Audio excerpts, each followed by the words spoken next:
Hello everyone, this is Gaston.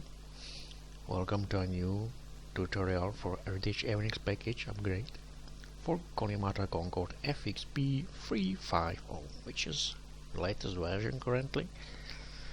It's necessary to make a new video tutorial for you because there are a couple of changes for both versions, basic and premium. And as you can see, I made this quick tutorial for 3D. It's not in VR, but there will be another VR tutorial where I detail it longer with flight. And today we will not fly anywhere, we will stay on ground just for the purposes to let you know what's the difference between current and previous versions. So let's start with the introduction. We will go to the airport where is Air France Concorde, and let's start with some kind of story. Where we are currently is Africa, Democratic Republic of Congo, and you can see there is a very damaged airport buildings.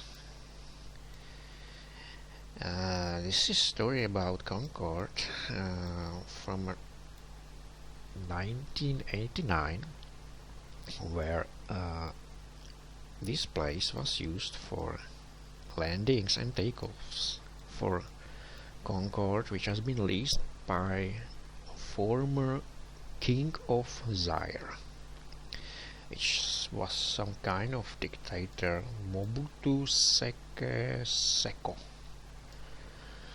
And that king was a ruler of the Zaire country, and he built this airport specifically for the Concorde. It has 10,000 feet long runway, and I think from the records he used Concorde 6 times for his delegation flights to New York, United Nations, and Paris, Marseille, and some kind of flights via Dakar, Senegal. Yeah. So this scenery, if you want, you can download it from explain.org. It's in my file archives. It's free, this version. I did it a couple of years ago. Just remember some exotic airports where Concorde landed. So it's quite interesting to fly here. Yeah. Okay. What we have here is these people around, and as usually I'm using Payware plugin Ground Handling Deluxe, which is used for ground services. It looks much better for your flights.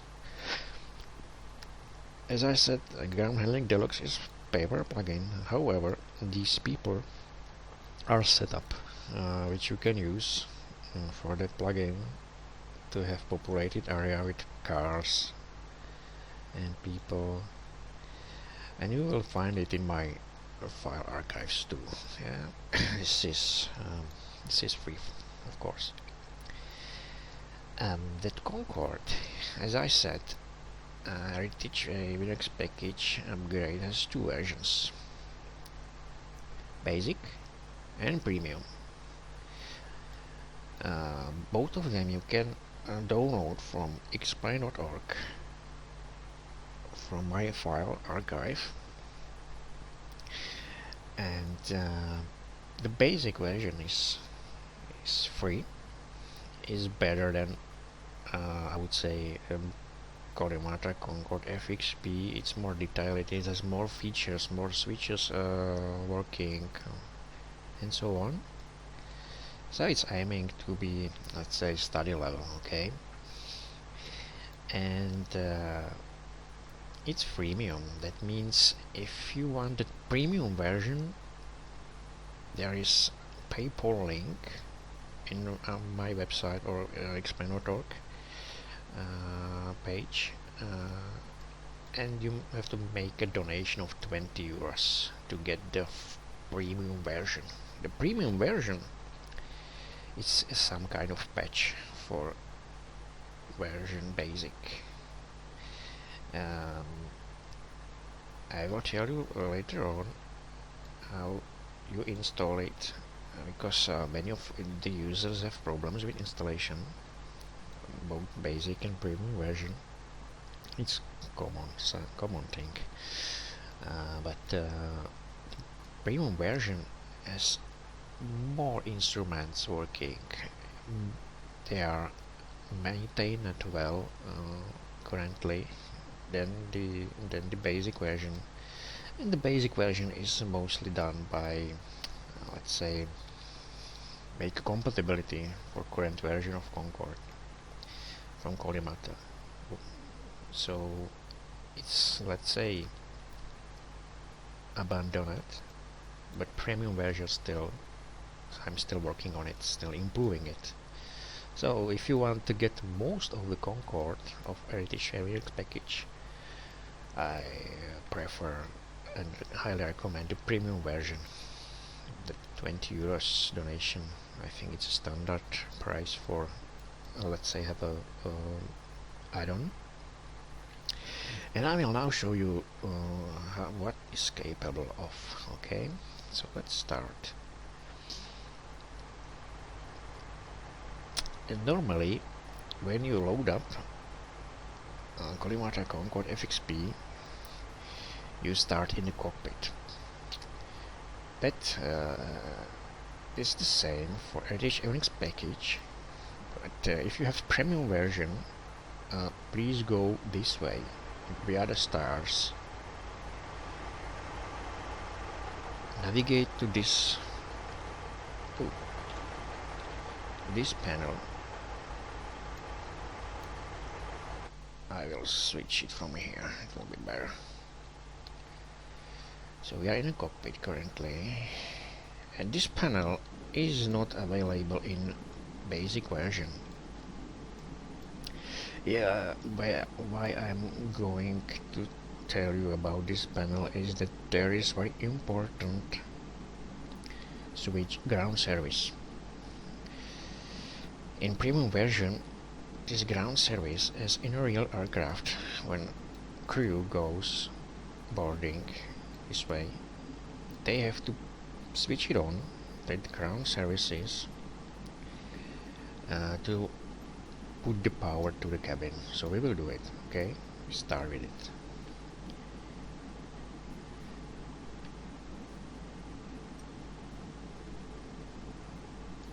Nothing is happening now. That's okay,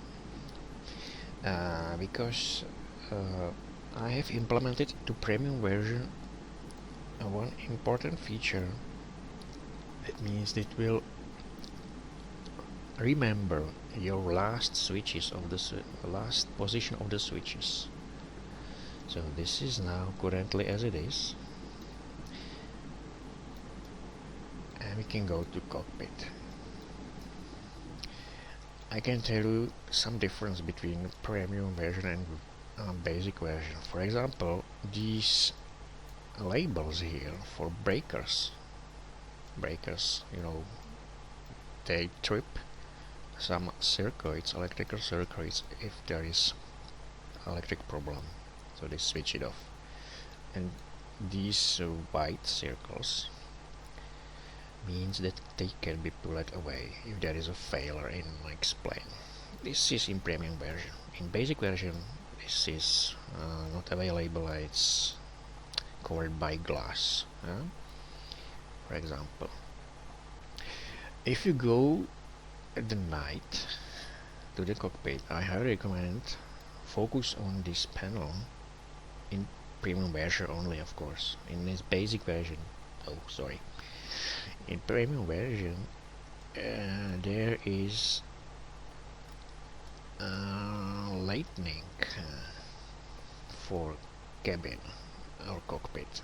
So this one is inspection. This is this part. roof. This is for pilot and copilot side, and this is for ground lighting. So this is in premium version. Okay, don't waste any time. First, as usually, we need to power up the plane. Explain is dependent on batteries. However, I will show you.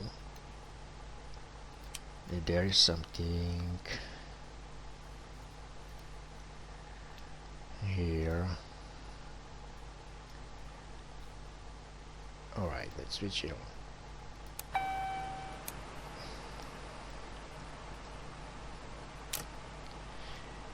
Yeah.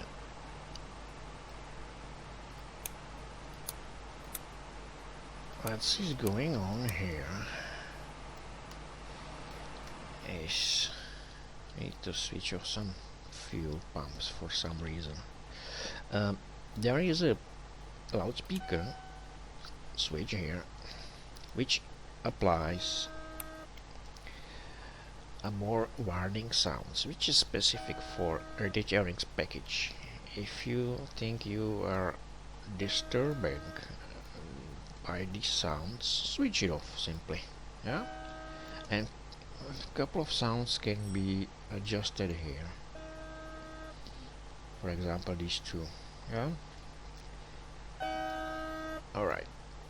We have no power currently,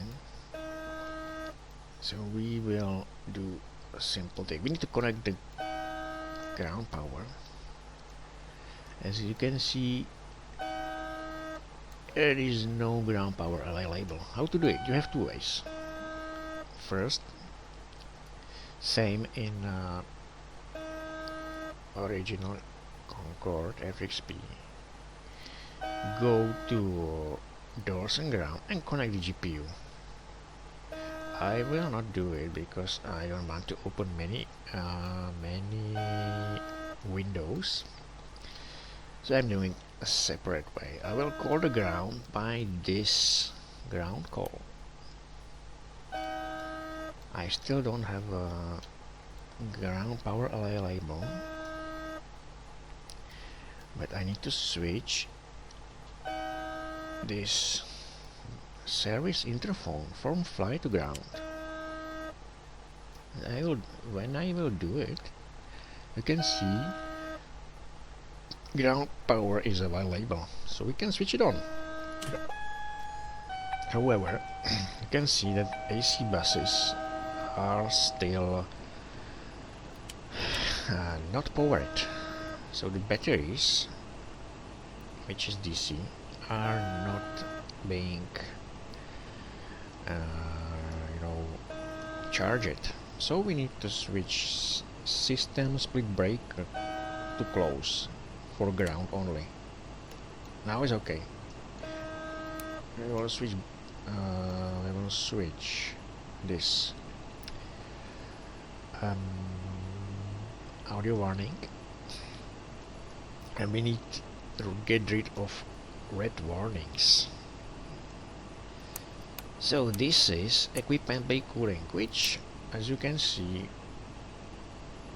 provides some airflow to the electric racks and panels here.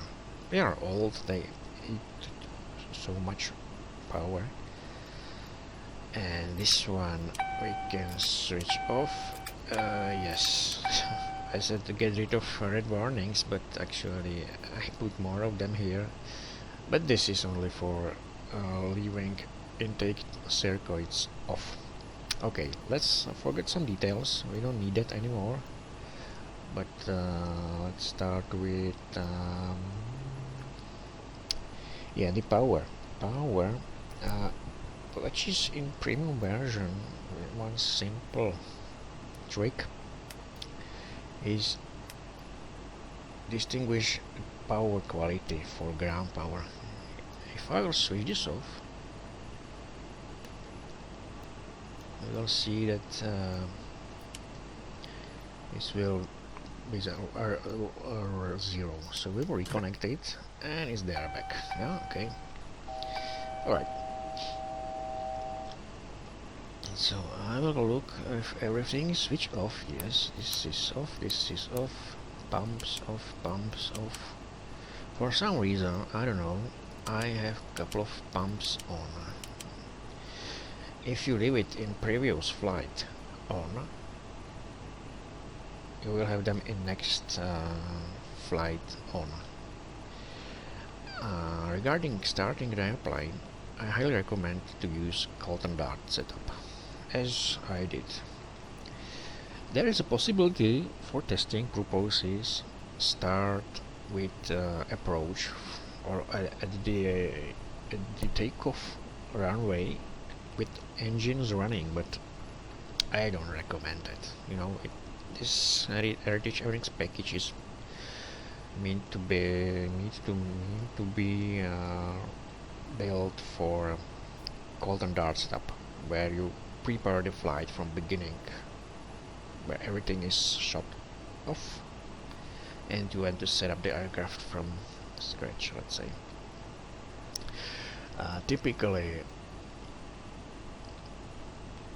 full flight will take you 4 to 5 hours of your time.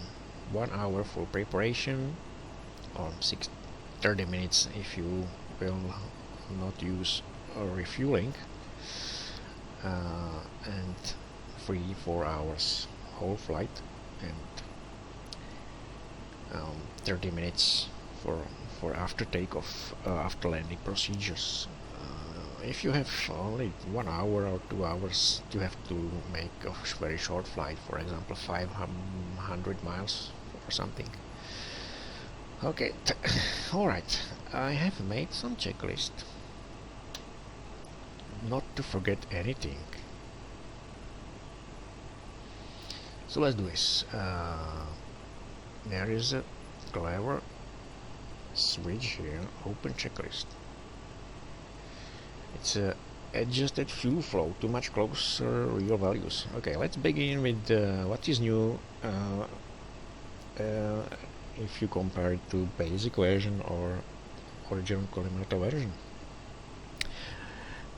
When I firstly load the original collimator FXP 3.5 and make a first flight, I noticed that the fuel flow, which is here, is very low, 2.5 tons per hour, which is not realistic. Actually, if you are flying with real Concorde, it will not go below 3.7 tons per hour or something. So with current collimator Concorde FXP 3.5 you can fly very long distances, which is unrealistic for Concorde.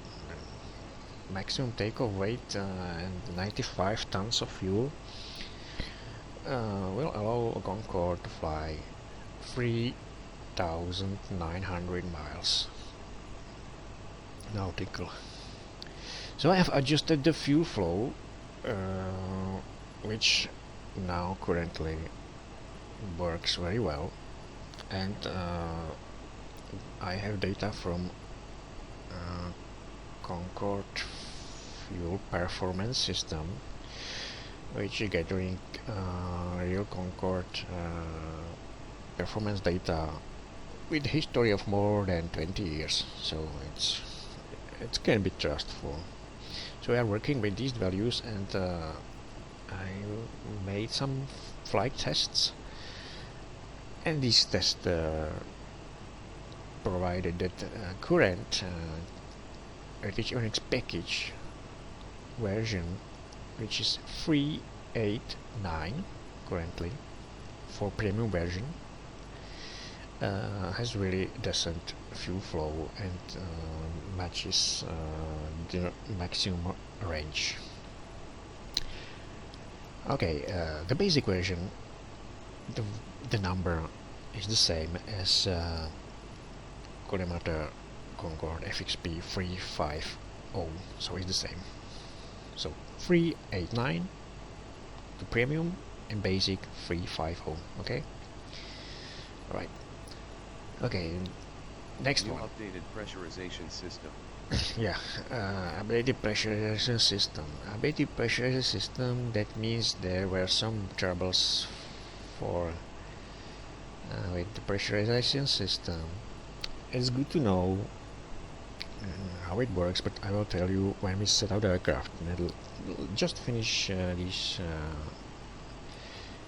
these informations, what is new, what is not working, what is working, and so on. So there is some improvement in premium version, in basic version. It's it there is some improvement from the past over the original Concorde version. New transponder code fixed for online sessions via ident button.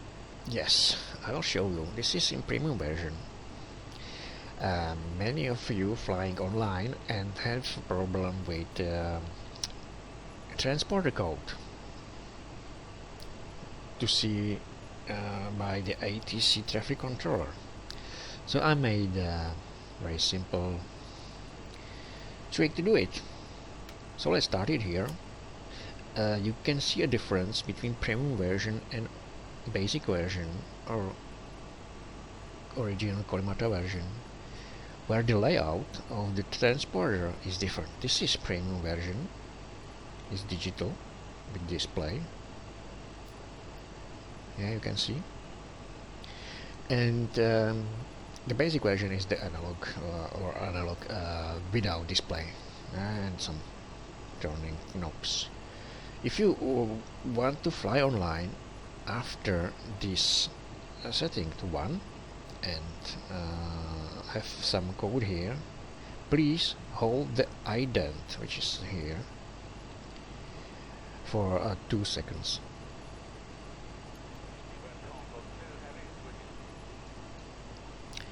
Yeah, it's not very real hurt. The volume was set to very low, so I will do it again, and you should hear the sound or announcement of the Concorde pilot.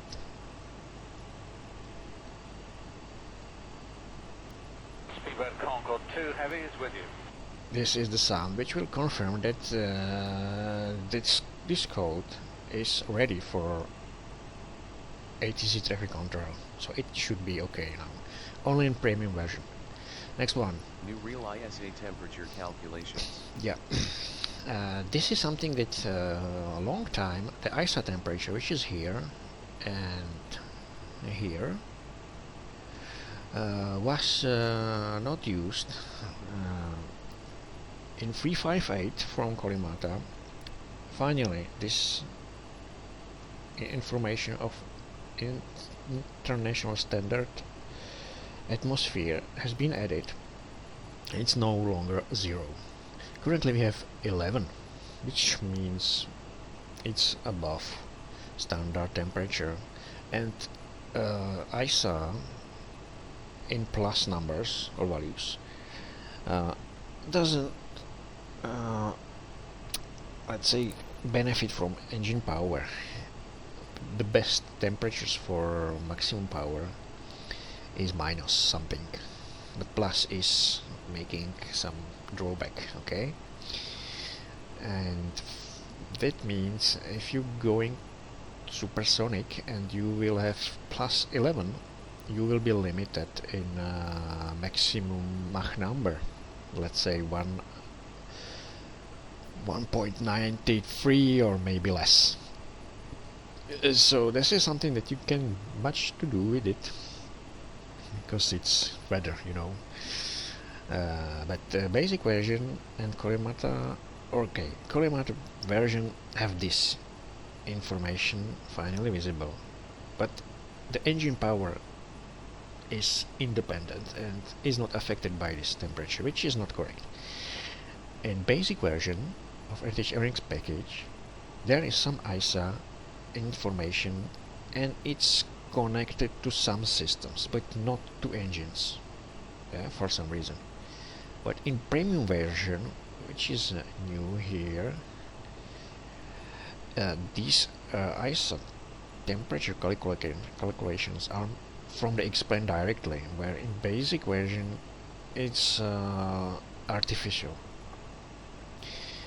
and in premium version the benefit is that these ISA calculations are affecting the engine performance. You will see it in Mach needle, which is something that basic version and Collimata version doesn't have. New Next manual one. intake ramps and spill doors operations possible. Yes, this is something that I have added to premium version. These switches, especially this one, was not active. It was automatic by Collimata. If you have it like this, okay? In basic version and Collimata version, it's automatic, which is correct.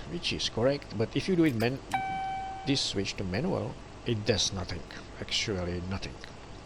This is not correct, and but it's not a big problem, because this part, if manual ramp and spill doors, are used only if you lose the engine, for example, or electric circuit has some kind of failure, which is very unlikely to happen. But as I want this airplane have let's say a steady level, I have to implement this feature, and I modeled all these ramps and spill doors to be operated. And you can see you can do it. They work. Every one of them. You can lower it, raise it, shut it up, shut it down, and so on. They affect the engine performance, so be careful with that. And they work only when you go supersonic. Below subsonic, they don't work in manual. So this is a new feature here. Use it very carefully. New basic autopilot modes, pitch and HDG hold, are set when AP is set. Okay, what this is, basic autopilot mode. This is something that I have added to premium version only, not basic. But I think Collimata added some kind of basic modes to the 3.5, where when you hit the AP1 after takeoff, it will automatically hold the pitch and hold the heading. So I did it a couple of months ago, the same, and yeah, it would be good to tell you about flight direction 1, which is some kind of semi-automatic flight, and I'm using it every flight. So I have everything during takeoff as it is. You can see here everything is off. I will use this rotary knob to preset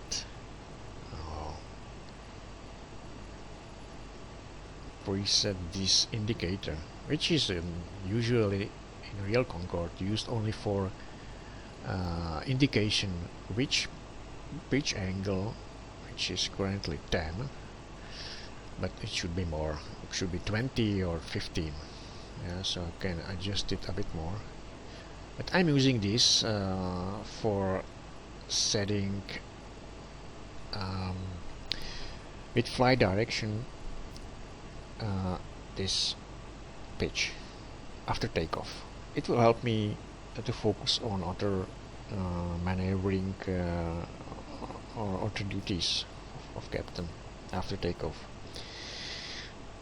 So this one works with FD1, and it will hold the pitch without AP1 set.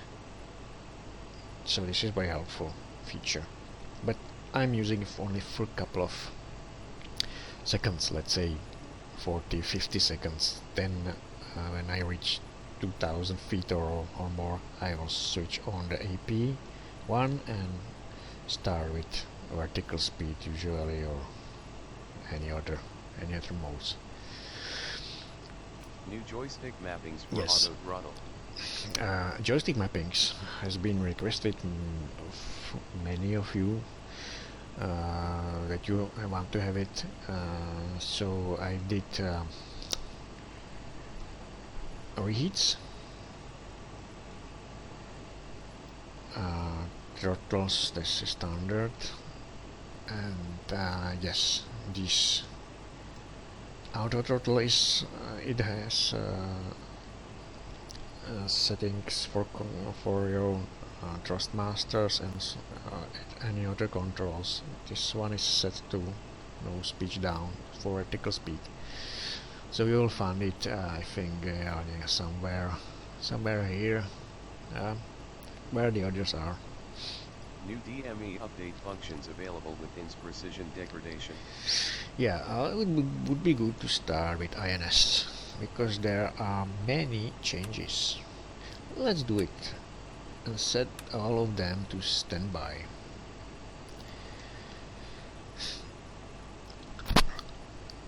Standby is the basic mode for setting, and there are some kind of difference. You can see in the first look that they have a different display color and font, let's say.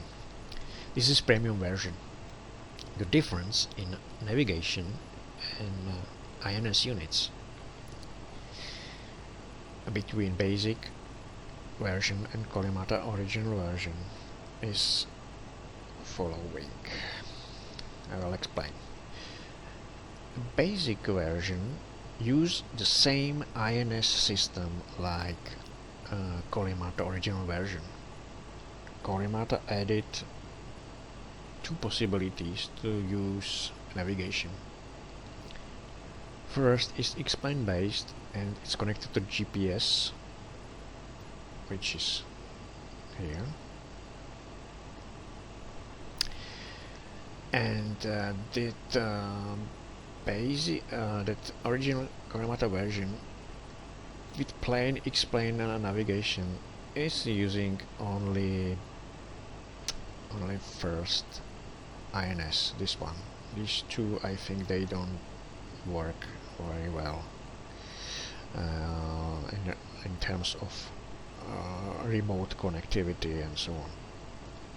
For that reason, to do it, he used Philips Wrangler Siva plugin, which is currently only in 2D version.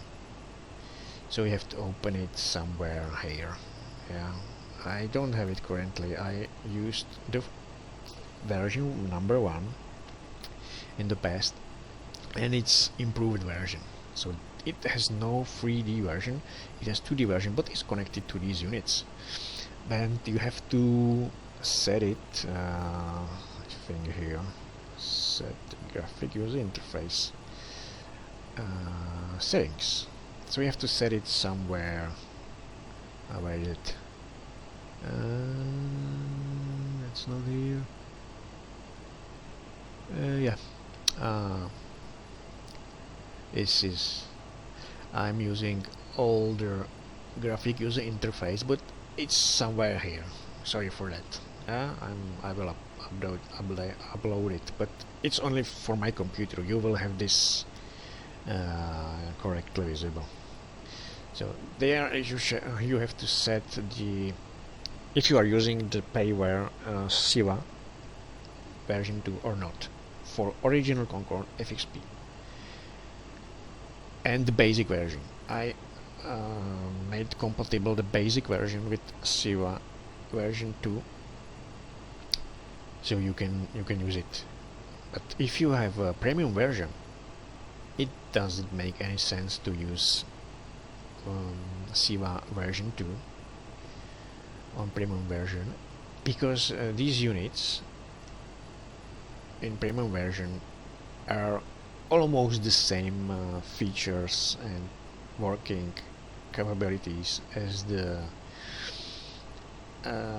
Philips Siva 2, and I made a lot of new corrections and improvements from the previous version. That means currently you can see it has labels for DME update. DME update is a feature which is available in Siva version 2, but it's limited. I think it will not make some kind of performance of Siva or INS calculations, but I did it. I found a couple of systems inside Explain that you can benefit from it. So the DME function is something that you may use or may not use. The basics quickly. If you are using inertial navigation system, which is not GPS, when you set it, it is set and it has some kind of performance. The performance means that it's precision. It is the coordinates are there, and if you are flying over time and over our planet, it will degrade the precision of the coordinates or the present position. So it should be updated, and it's updated by DME beacons, which you can find around land. But that's the problem, because Concorde flying over water or ocean mostly, there is no DME. So the nearest DME, let's say from New York to London, you will have in the Ireland. So you will have degraded performance of INS, but the degradation effect is not very big. Usually after 3 hours should be 7 miles. So if you follow the route, you may be 7 miles left or right from your course. So it's not big, but it's different, you know. So I have implemented some kind of offset on the display only. So you will see the degradation here, but at this moment I left the shift of your airplane to left or right undone or unfinished. I will try to do it, but I don't think you will recognize it normally, but I will do it next time. For now you will see it here that something is not wrong, and the performance indicator you will see here, but this is some kind of error. You have in premium version action codes here, and this is only action codes which should be here somewhere, but this 41 means I have implemented this malfunction code to checklist window. No, it's not checklist window, is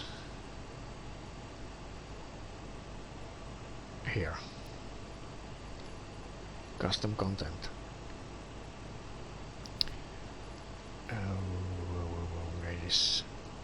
This is Plessy, which is another thing which is not available in original Concorde, which is this diagnostic computer. It will tell you values about engines, exhaust temperatures and so on. You can see there are many codes. As far as I know, this is only working Plessy PVS 5080 computer simulation in the world. Even that FS Labs doesn't have it working, which is strange, because there are many interesting features, informations from it. Yeah, there is a layout for passengers, which you will find it here. This is for premium version only. These guys are from Scammy de Bellin's library, and there is specific setup how to get them into the Concorde. So they are not part of the package, but you may add it very simply by copy and paste there. There is, for premium users, let's say, some kind of manual how to do it. You can do it within 5 minutes. Yeah, so you will have passengers in the cabin, and there is some kind of layout, who is in there, and so on. So it's, let's say, close to more to reality, because usually Concorde flying without any souls on board, it's nonsense. So you have them here. Okay, let's close it. And here is failed test. So 41 is low at present position. So we should low at present position. So you can see that this premium package of Heritage Avionics package has working these codes close to real manual. So low the present position. So we have to do it. Yeah. And there is 04 recommended action code, which is don't force to stand by and restart alignment. Ground open only. So we will do it. Yeah, we will do it. Okay. That's all. One is left for something. I don't know. So this is yeah. Would be good to stay with this and set up the INS. To see you how to enter the DME coordinates. It will take more of your time, let's say 10 minutes, to import and upload these DME coordinates. If you lift before without DME, you can live and fly without DME. Of course, it's not necessary, but it's a good feature. Okay, so we should enter the present position. In previous version of premium version of Heritage Avionics package, the present position have to be set in every single INS unit. Now you can put remote. So it will save your time. I have prepared a flight plan for this tutorial. So let's do it. Charts. This is something that you have to organize yourself. Everyone using its own procedures how to collect data to navigation, sim brief, and so on. Similar add-ons, or I don't know how to call it. Tools. Okay, I have this one here, and you can see we should start with north 4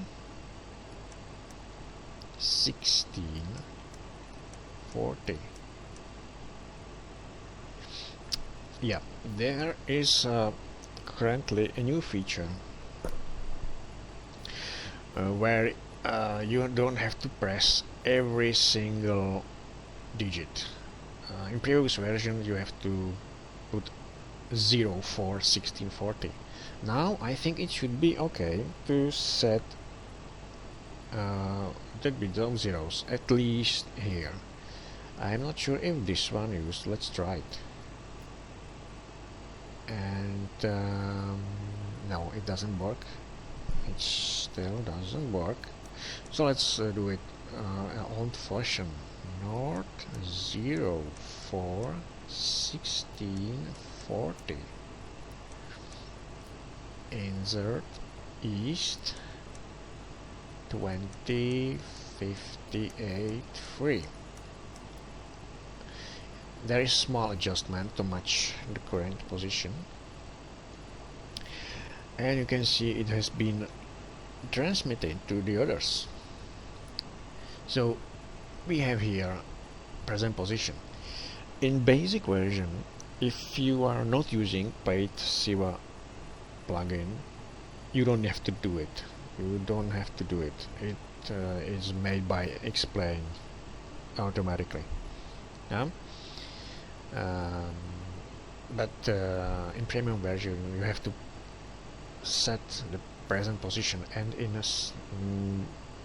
with Siva version 2 you have to do it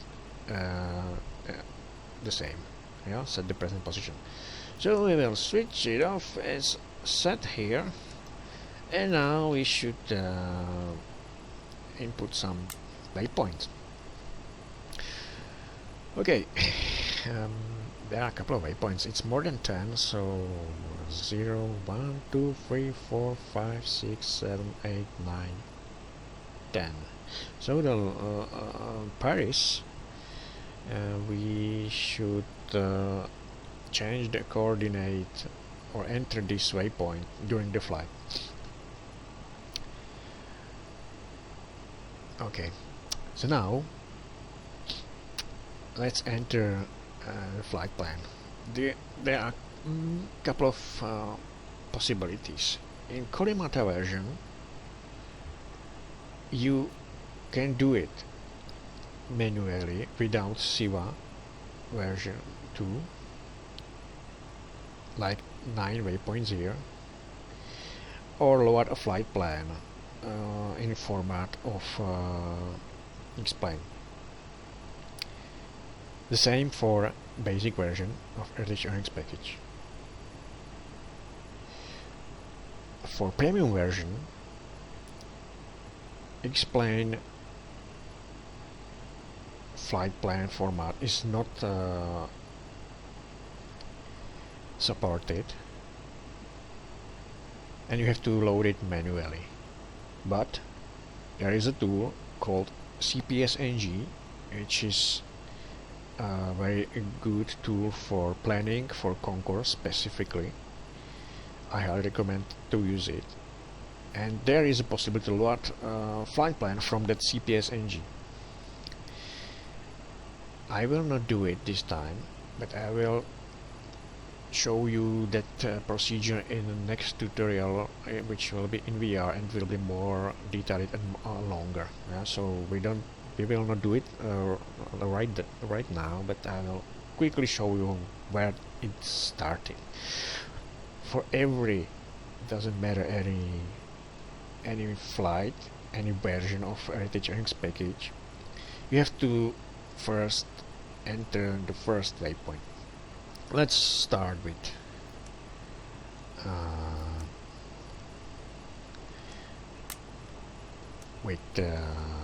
number 1 and in remote. So I will start with remote. First set remote is a master unit, and number 2, which is this one, and number 3 is this one, will be slaves. So we will transmit information from here and here. Okay. So number 6, start with number 06 32, which is this one. Yes, this one. 33 5 6 5 6. Insert east, and you can see I will put 20, not 0 20. So there is a improvement in this section. Not that you have not have to put every single digit. Yeah, it's there. Okay, it's there. So if you want to use CPS-NG flight plan after loading these units by first waypoint, you have to navigate the unit to desired track and status and make a couple of combinations of code numbers combinations to load the flight plan to the INS units. It is currently a real procedure how they did it, and they have stored from Air France and British Airways to these memory units of INS units some kind of pre-flight flight plans or pre-built flight plans. Currently I didn't do that because we can do it, of course, but there are around 100 legs can be stored here, so there is only one currently, and it can be changed by CPS-NG. So I highly recommend to use it, but I will tell you how to do it next time. Let's start with the standard entry, waypoint entry. So this is the first one. Second one, it's north 1250 east 18 41 fifth north 2104. So I will enter all these waypoints here, and we will continue to match DME update INS setup. Okay, so it will take me a few minutes. I can tell you that you can do it this programming from INS units, from any INS units. You can do it from here as a master, or this one can be master, and you can set only one and the others have left unset, but I recommend to set all of them, because sometimes you may find a malfunction or something. It's good to have more of them set as a backup. So is this Ford? Hey, there is a problem. It's not correct. Wait. 14, 24, 31. We have to make correction. North 31, 15, 8, insert, east 11, 3, 7, 5. Good. There was one number one before that. We don't want it. So this will be clear. North 33, 29, 4.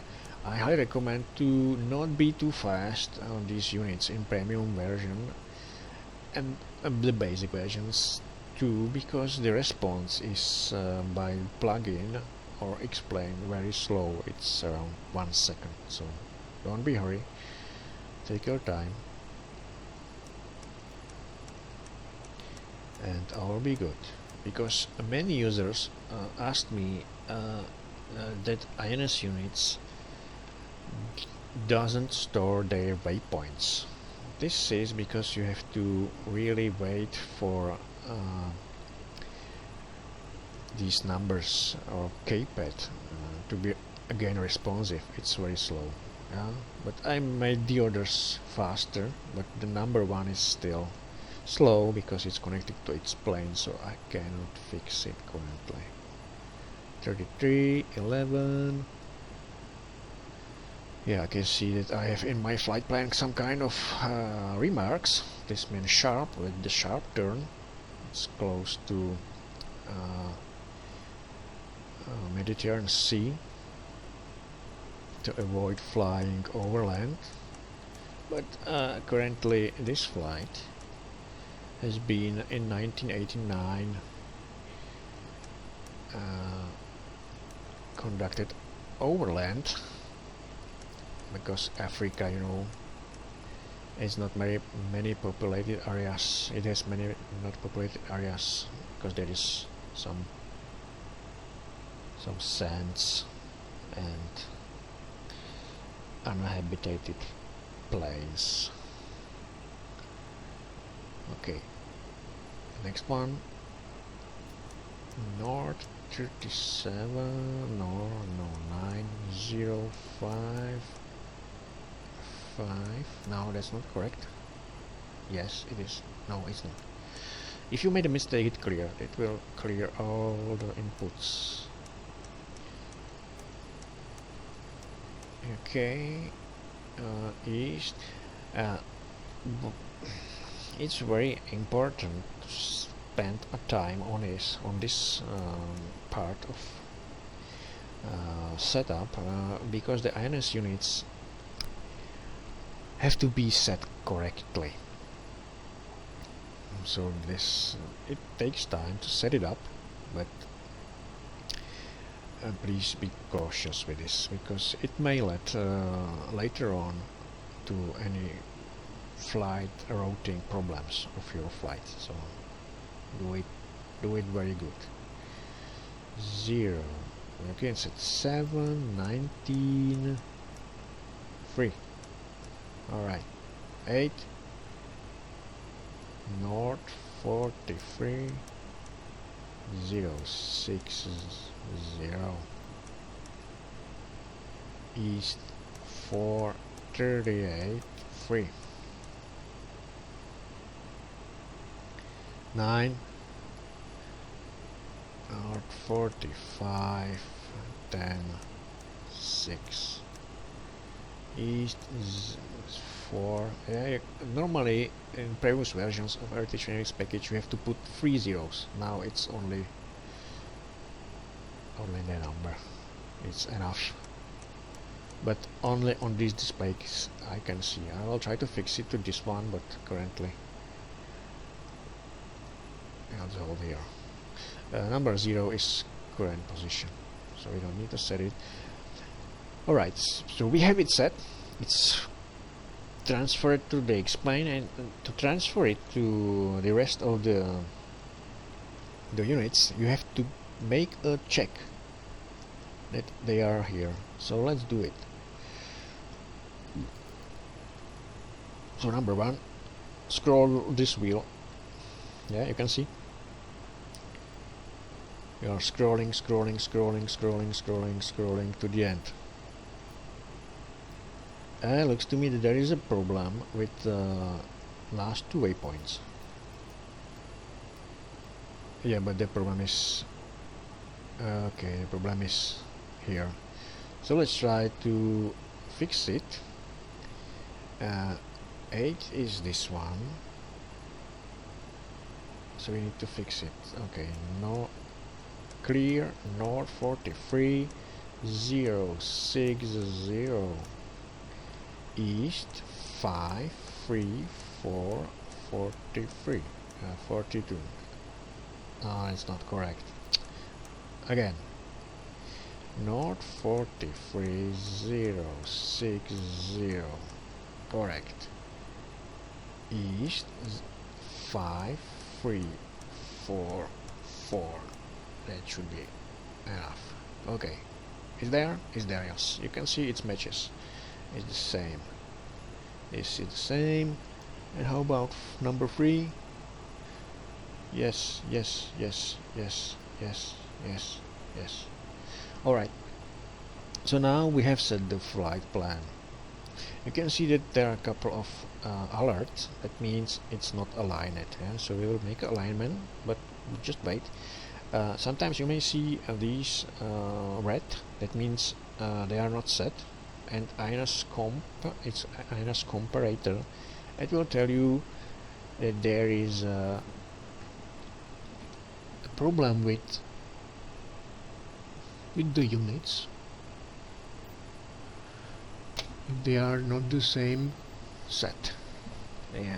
So you have to check when you see this light on. There is a problem with flight plan or waypoints in one of these units. So now we have set the flight plan. Normally I would put it looks like there is a sunset, so we need to make a couple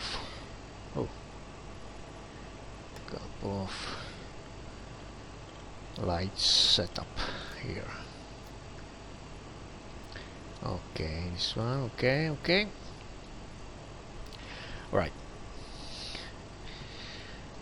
So normally when I finish the flight plan, I will set the navigation master selection units here to align, but I will wait for DME to be set. Okay, how to do it?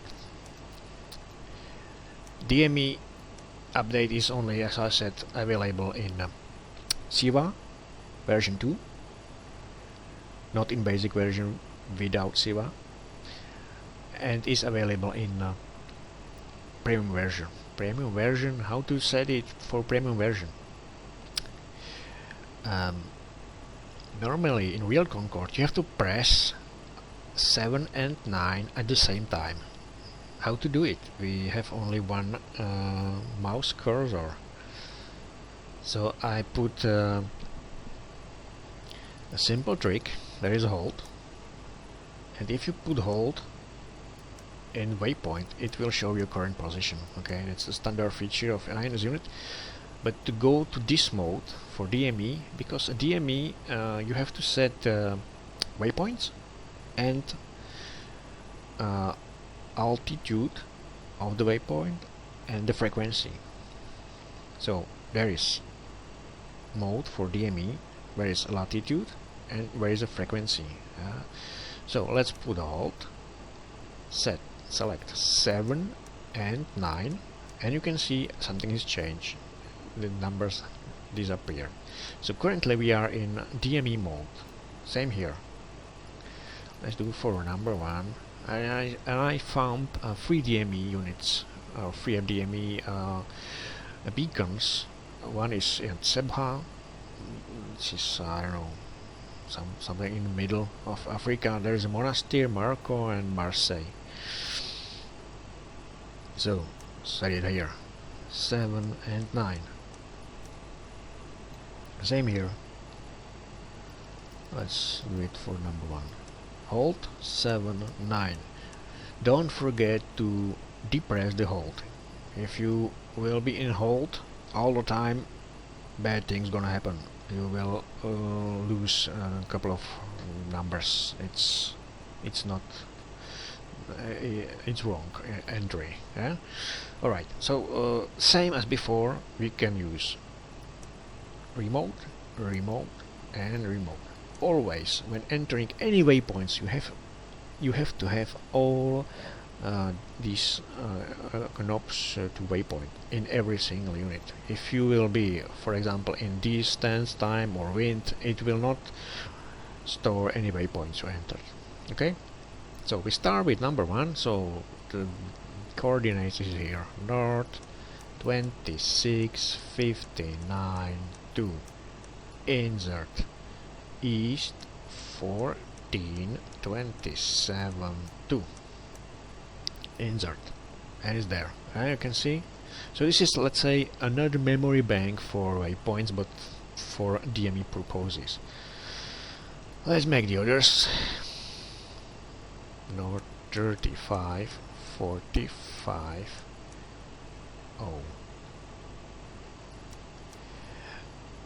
I found during my testing that leaving remote all the time, I mean between normal waypoints and DME waypoints, may cause some problems. So after you finish the normal waypoint entry in premium version, depress remote, and if you want to go program to DME, put the hold and 7 and 9 without remote.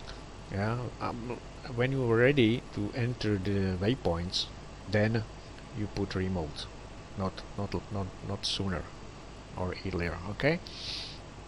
So do we have it? Yes.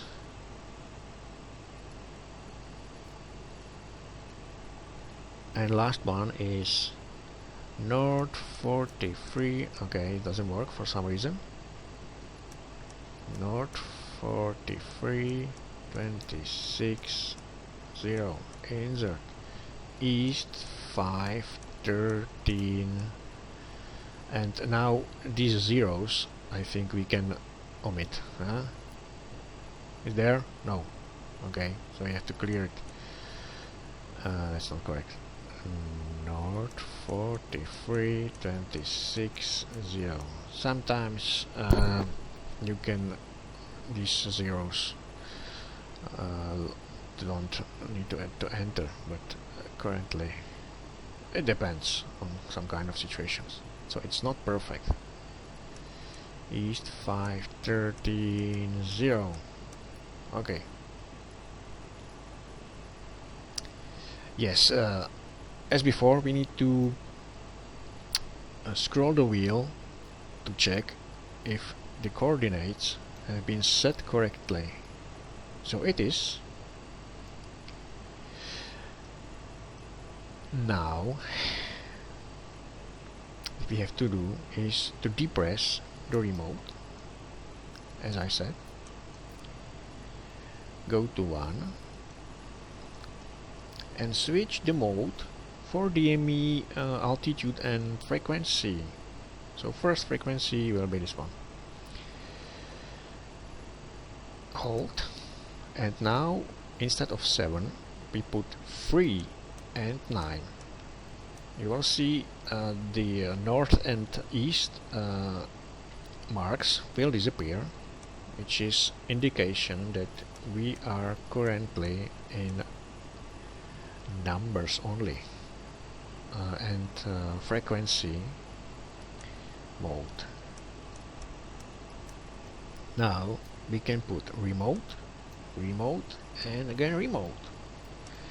So first one, we need to enter the altitude of the DME. I don't know it.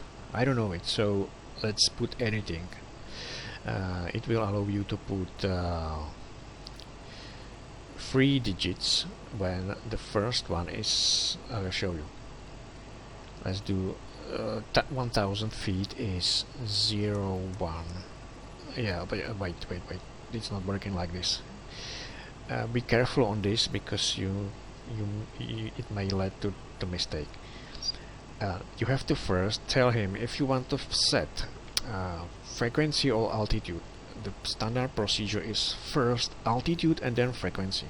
So altitude is for altitude you have to first keypad be north or south. So doesn't matter. So I will do this one. It will show some couple of numbers, and I put 01, which is 1000 feet. Yeah, you can see. And now left or right, west or east is for frequency. Again, if you want to enter the numbers correctly, it's quite difficult, you know. For altitude, press first this one or this one and enter the altitude in 100 of feet. So 1 is currently 1000 feet. If I will put 10, it will be 10,000 feet. Okay, if I want to put 100 feet, it still be 0.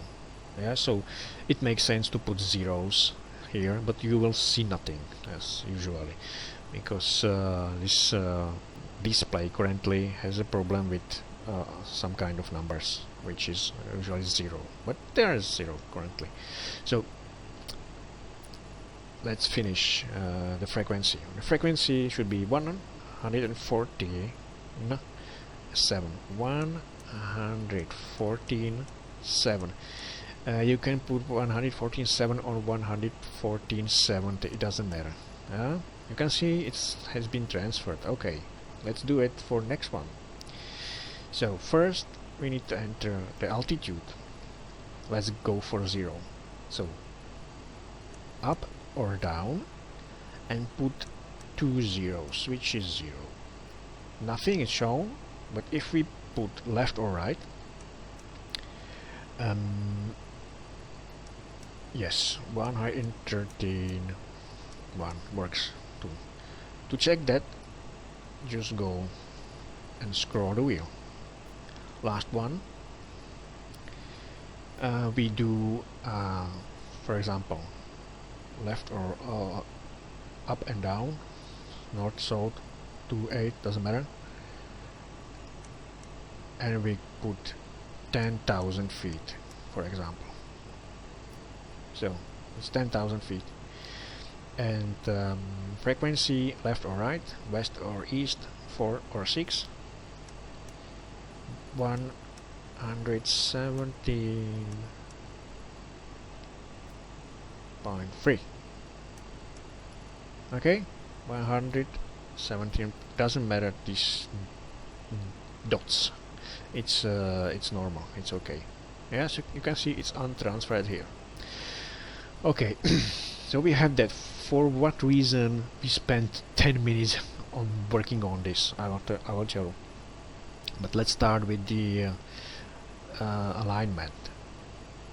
So we can now depress the remote, and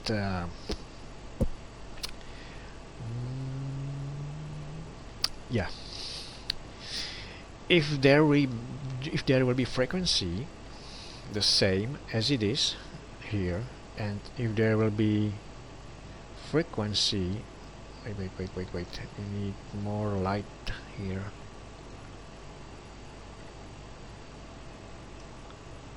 Yeah, if there will be frequency active, I mean active in vicinity and in range, the beacon currently now it will start automatic DME update. That means we'll update the current position of aircraft, or INS current position, from calculating distance from this beacon. This is the main purpose of DME. Okay, so now we have it set, and these units currently searching for any DME in range of 200 miles, and if they sense it, they will update the DME, and I will show you where you can see it. So alignment is starting, and if you go to this part, which is distance and DME, after you entered the DME programming, you may occasionally see distance, and I'm not sure if time also, but you will see some kind of checking the frequency of DME in this display, but only if you are in DME mode. To leave DME mode, you have to go to wind. Yeah, you can see the difference. Yeah, it's the same. Yeah, you can see we are in this one. This unit is has left the DME mode, but this one is still there. DME mode is active in waypoint and distance and time. Any other positions like pause, extract, and is normal waypoint mode, or let's say normal mode. Okay. So now there is a proof. Yeah, we are left the DME mode. To enter the DME mode again, for checking if we have all the waypoints set, you have to go via hold 7-9. And there is a problem. For some reason there is a problem.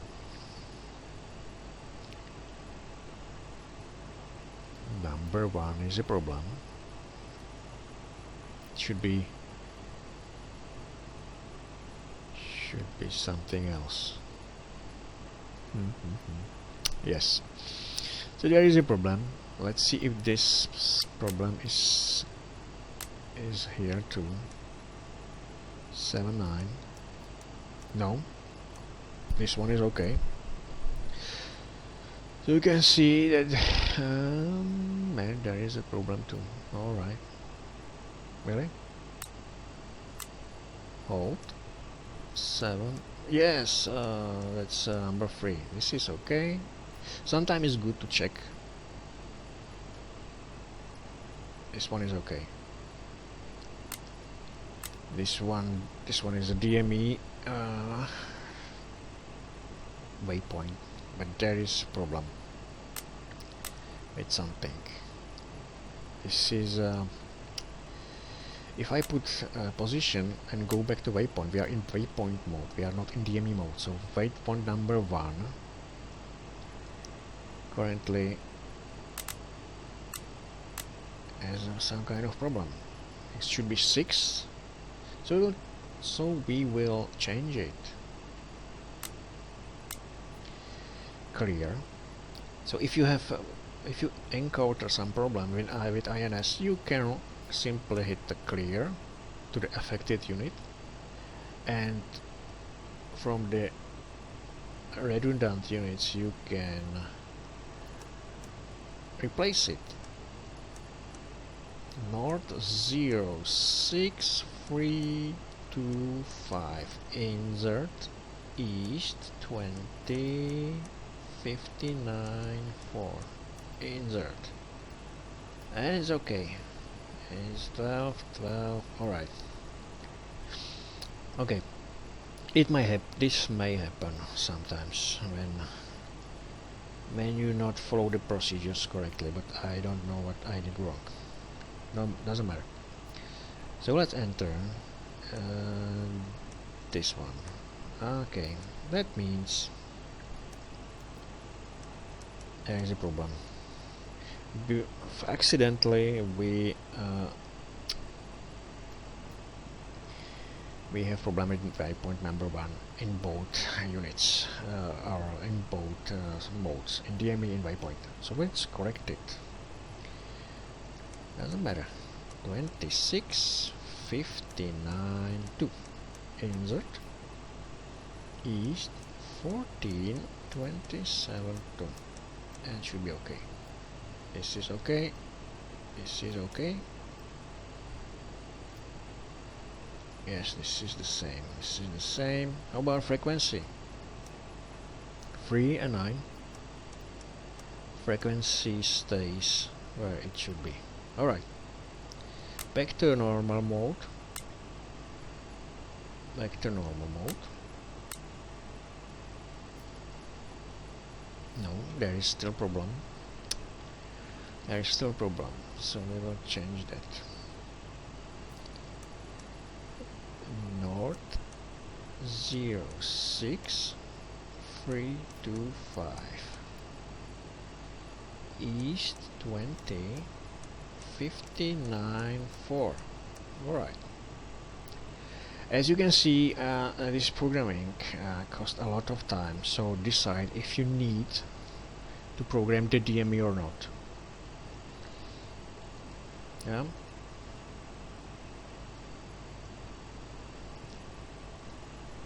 Okay. So I'll check if there is any problems with DME. Yes, there is still problem with DME. I don't know why. So that means the number 1 may have problem with DME currently to be updated from first waypoint, but the second waypoint is there. Doesn't matter. I will track the problem later on down. Alright.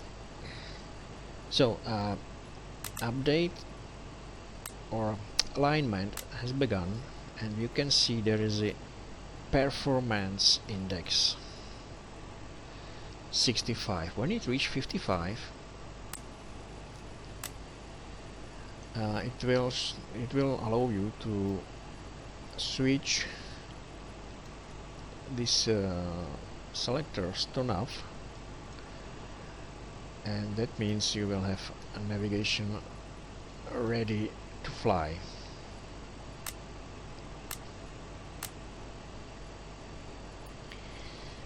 Yes, okay. And when you reach 55, you have, let's say, reasonable precise navigation for long flights, for let's say oceans and polar routes and so on. I highly recommend to keep it as low as possible. For example, 0, 1, 5 or 0, 2, 5, because if the DME update will not be used, this number will go up to 9. That means not precise navigation, and you will see some disturbance here in this display. So this is how the DME update works, and the DME update works progress. You will see it here in last number. It will change to 4. The 4 number will appear here for a few seconds and will disappear, and when the alignment or update will be done, it will change from bad number, which could be 8, 9 or 7, back to original during alignment. So now if I will fly and will do not have DME update active for a long time, it will go this number to, let's say, 9, and then later on, when if it finds the frequency, it will change back to 5. That means the precision of DME has changed the precision of INS unit.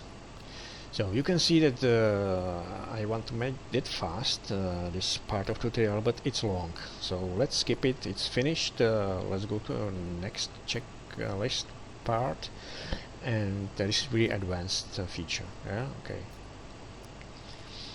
And the progress of that something is going on, you can watch with this AirNav. AirNav is indication that DME has changing position. Now it's almost darkness here. Okay, so good to know that sometimes could be problems with navigation system. So you can see that we have all 3 greens. Change it gently to nav. The ATT is switched off computer of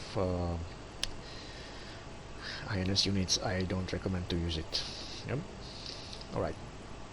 There is information about remaining distance. Only basic version and heritage package premium version have this set. Set it with this. Wait, we need more light here and a couple of switches. This one and this one. Yes, you can set it here. This is the display, which will indicate your remaining display or remaining distance for the flight. Okay, it's here, and we will count down to 0 when you fly. And you can see there is a problem. Alert. So the others are okay, but then INS unit number 1 has some kind of problem. I think yes, the problem is here. The problem is the first waypoint, so we need to change it. Alright, still problematic. So again, number 1 waypoint. It's number 4, clear. Number 4, no. North 04152. Insert east 020 58 1. Now it should be okay. Alright, yes. No, we are at the wrong position again. You have to be careful in which mode you are. So this is not correct. North 0613. This is correct. East 20 59 4. Now it's okay.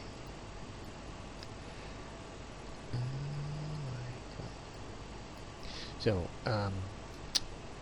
if I would fly today, it would be good if I carefully check the roads,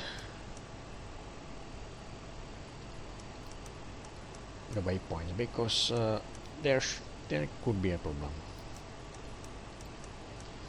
Yes, I would change the leg to 01, because we need to go fly to the first waypoint. If you leave it like this, it will go directly to second waypoint, which is not bad, but I want to go to the first waypoint. And you can see the problem disappeared. So everything now is set, and if you want to be sure that the flight plan is set correctly, there is some kind of cheat. Go for this FPL flight plan, and these numbers should match these numbers. For example, 4 and 21, this is the present position, which you can see it here. 4, 21, rounded, and the first waypoint it's rounded to 7 and 21. Next one should be 13 and I don't know, 19, 30, 19. Yeah, so it's, if you will see some difference, you will see it here by alert. That alert will tell you that you should look at least to the waypoints, or in worst case here, and check which waypoint is not set correctly. Alright, let's leave INS. It has been explained, I think, more than I wanted today. So let's go to another part.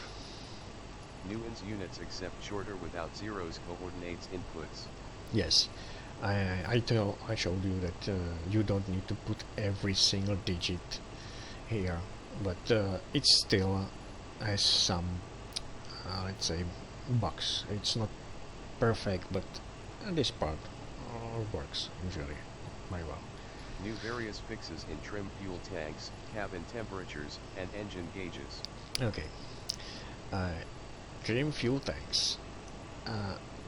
I remember from the past that some users had problems with the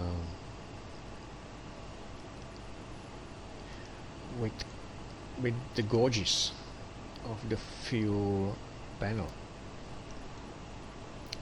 Alright. This one shows Heritage Avionics package fuel system, where this one shows collimator or explain fuel system, quantity of fuel.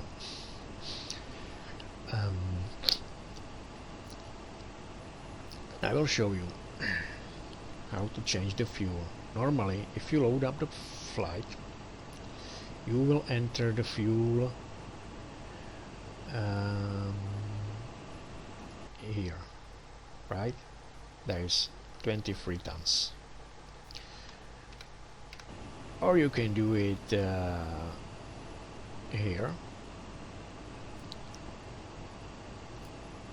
Where is fuel? Flight preparation, fuel manager. Here you can change the fuel. I hit apply. The Heritage Earnings package has a different fuel system. If you want to fly with the collimator fuel system, please do one simple thing. Switch off this armat of fuel low pressure protection. Switch it off and operate these engineer fuel trim commands. Yes, this you will work with fuel system from collimator. Why are this difference between for what reason I built Heritage Earnings package fuel system? It's very simple, because during the development of collimator Concorde, this panel and many features of fuel system were not available.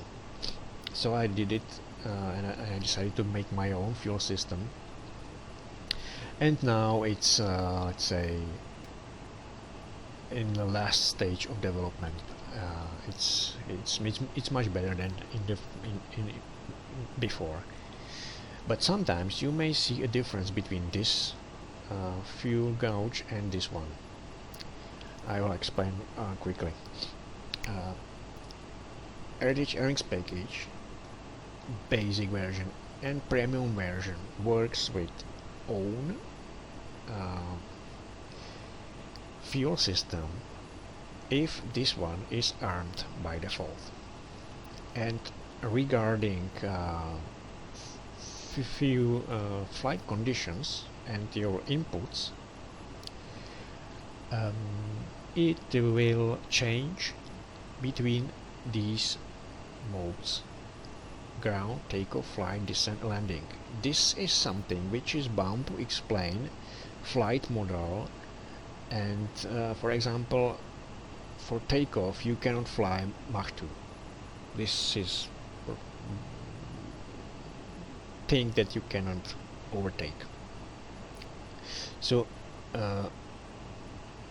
you have to change it manually from here, or leave it to Heritage Earnings package to do it automatically. But it's actually semi-automatic, because you have to, for example, if I would start here the flight, I will do one simple thing.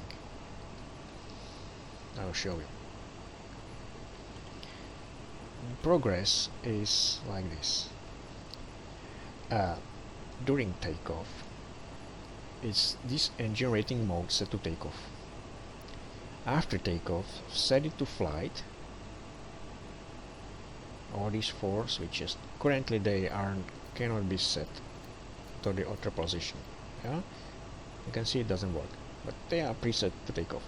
After takeoff, when the gear is up and CG, where is it? CG is here, center of gravity, which is shifting the fuel, will be more than 53.7.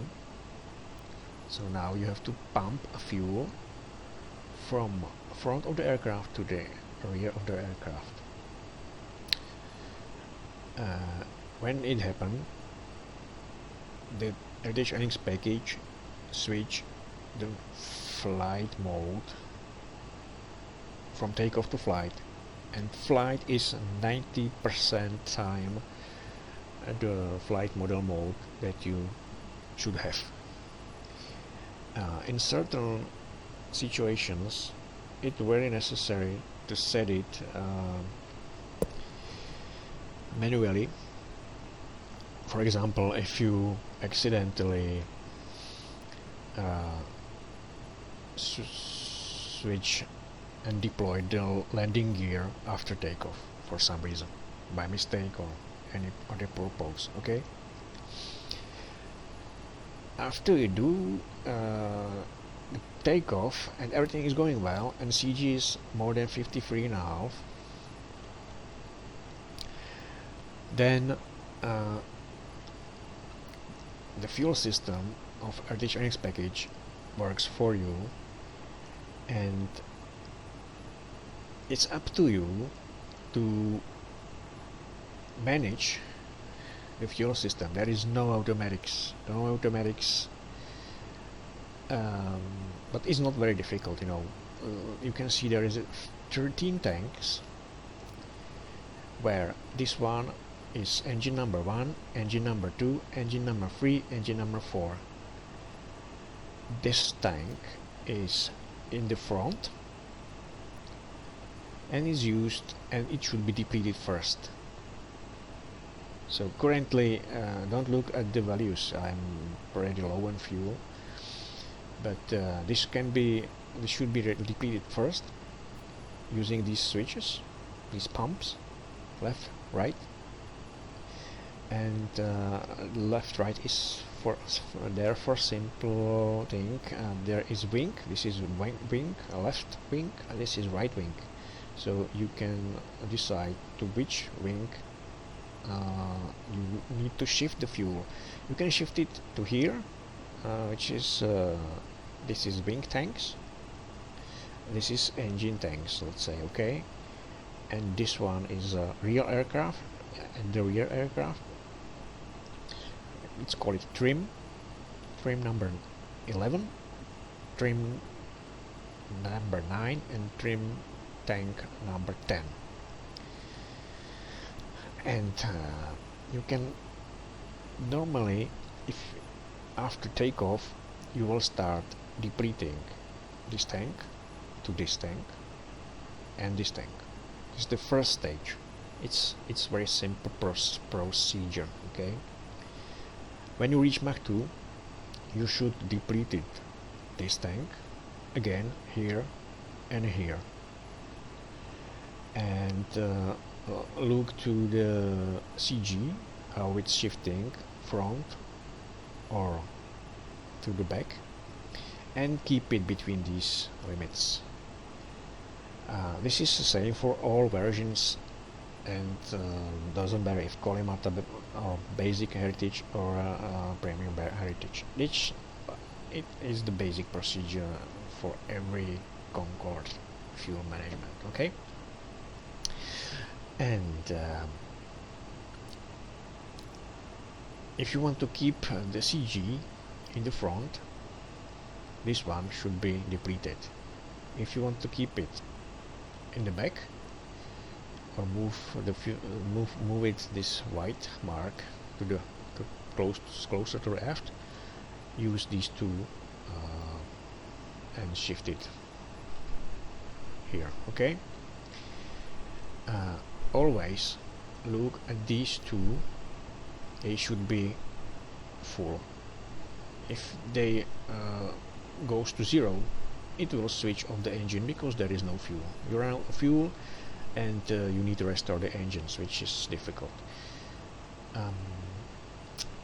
There are some protection if this one, for example, runs out of fuel, and you will have this crossfeed switch it. Wait, why it doesn't work? Like this, yes, you can see the indicator here, both of them. That means if this one runs out the fuel, this one will force to feed number 1 engine to.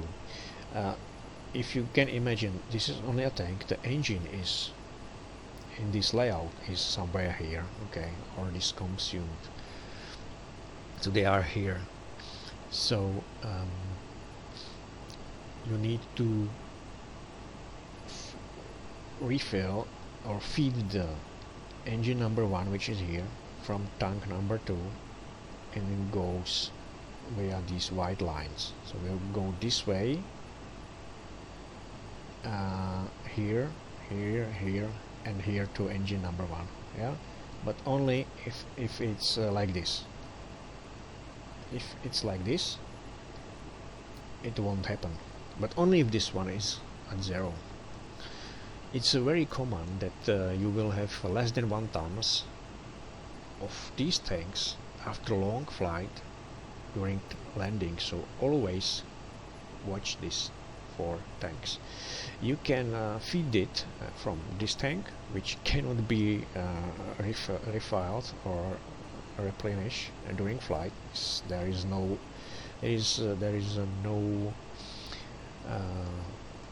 where it is. Yeah, there is 6th and there is 8 inlet valve, but they are currently not working.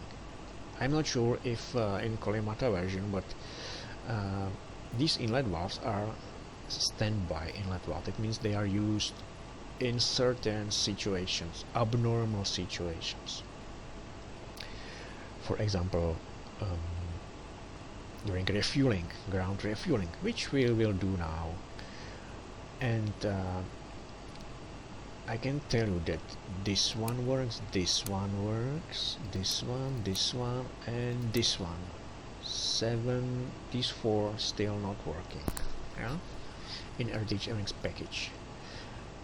In basic version, I think to move the fuel around all these tanks, it's like this. But in premium version, all these tanks can be replenished from any, I would not say any tank, but most of the tanks. So this is how Heritage package fuel system fuel flow works. It's more complicated. Let's leave it to more detailed video tutorial, but this is the basic that you need to know for the flight.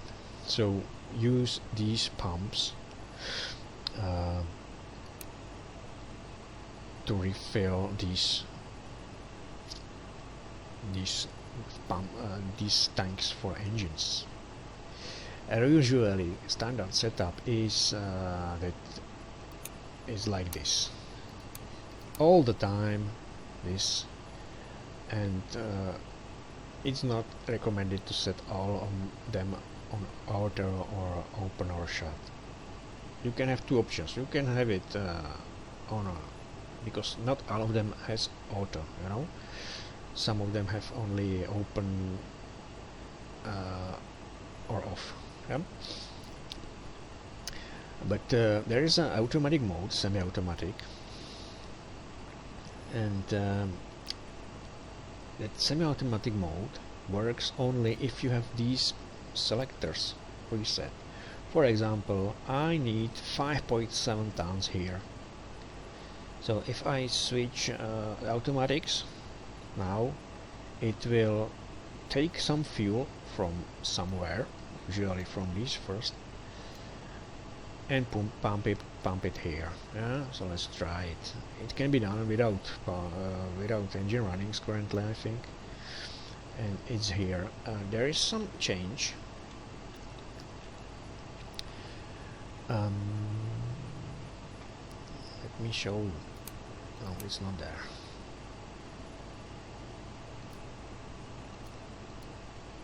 Wait. There is a middle switch. Yes. I did. Normally, if you do this in basic version or Collimata version, it will start doing something. But now it's everything set off, and you can decide if you want to transfer to forward or rearward, and it should be good because it's automatic mode. That everything should be set to auto, or at least inline valves. But I think this thing will do this for you. So let's. Normally, I would show you manually. I would set these pumps on, and they will transfer fuel back. But do it one click in this button, it will just do the same. Yeah. And you can see it's being very valid because it's in automatic mode, and we will wait when this will be. It will reach 5.7 tons.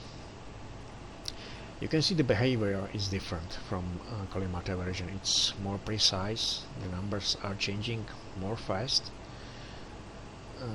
more quicker, and this is the advanced features of avionics package. Okay, well, we can stop it. Alright, yeah, and in previous version, if I did that, the switches stays where it was, which is not now. Now it's better. Okay, let's speed it up. I want to show that the various fixes in fuel trim tanks, which is this one. Some fixes in premium version, but in basic version. Basic version, you may see some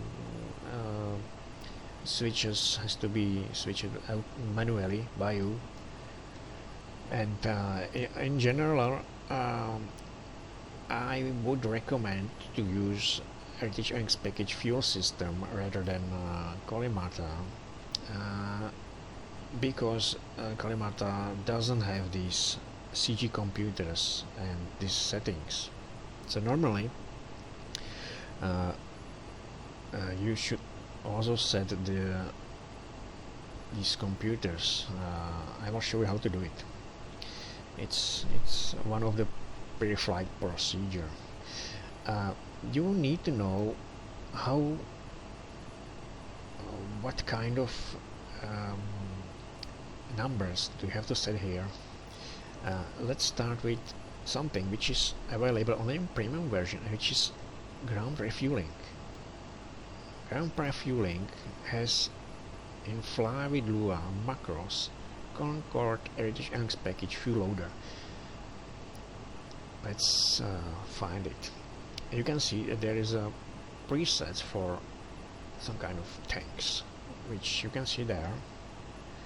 And please be aware that these numbers may not be exact the same as here after we do refueling, after we explain, because many of you ask me why the numbers are not exactly the same. They are close together but are not the same. The problem is that explain currently is programmed to 9 tanks. We have 13 tanks.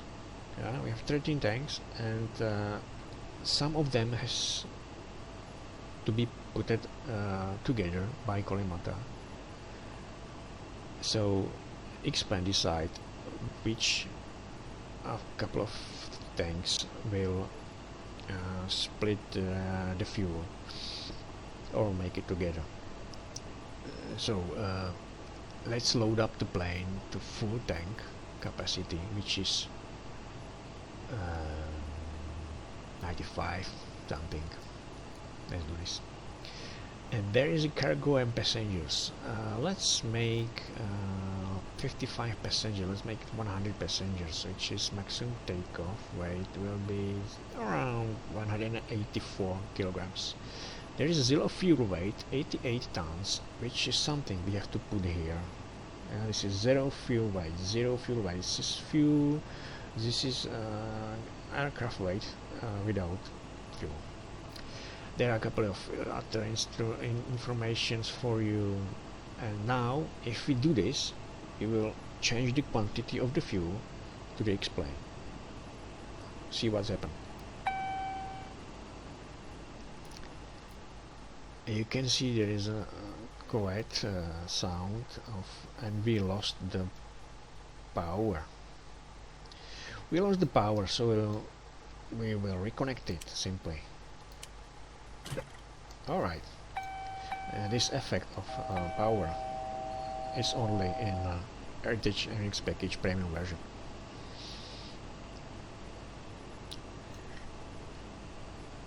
Let me see if everything is okay. Yes, sometimes after when you do this, if there is a bad load balance in aircraft, the aircraft might sit on back, and you have to reload the flight. So do this fuel refuel procedure at the very first thing before you're setting anything else, after batteries are powered. Okay, so now you can see we have 95 tons here, and there is only 23. To begin refueling in Heritage avionics package, basic version or premium version, set R and standby inlet valves to on, and you can see refilling has started, which is a very nice feature only in Heritage avionics package. Yeah, and the difference between basic version and premium version is that, of course, in premium version the refueling is more precise and much better. In basic version, I'm not sure if you will reach the same numbers like this one,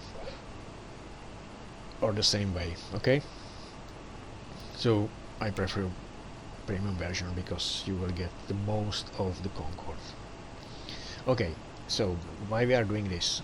We need to check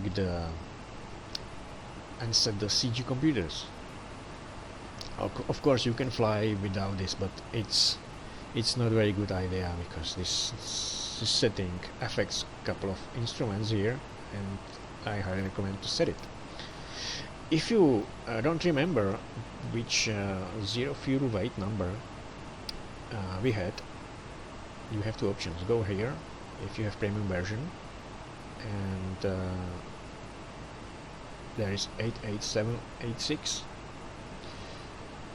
kilograms, or there is a cheat code in Placey computer. Placey computer and ground, it has to be set to power on and enter a cheat code. Cheat codes are not documented, so I'm telling you right now, write it down or keep it in mind, and to use it for zero fuel weight, you need to enter cheat code, which is which one is 9999 and display 887. It is actually that one. So you have to put it into two displays currently. This one, 8887. This one, as you can see, affects the CG position.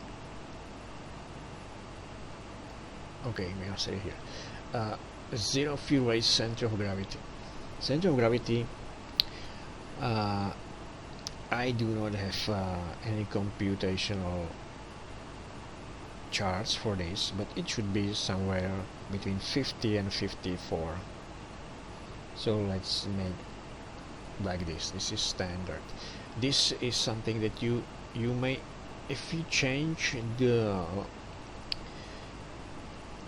loading of the airplane, I mean passengers or cargo, this will affect a little bit the center of gravity. Yeah, I think only 1 decimal. It's not big. Yeah, you can see it will change a bit, the CG. So you can use it as an adjustment for some procedures. This is one cheat code you can use. It's changed. 8888. Alright. Okay, you have to put it here. It's in number 9 mark, or position, and like neuter. Set it to 1. First dot, and use this one by clicking the desired number. So 888 should be here like 888 something. We said 7, I think we had 7. So go for 7. Switch it left to another dot, okay? And this one, there should be 8. Next one, 8. 8. Come on, 8's rounded. So going round it. Alright, 888 multiply by 10. There is a next one, and the last one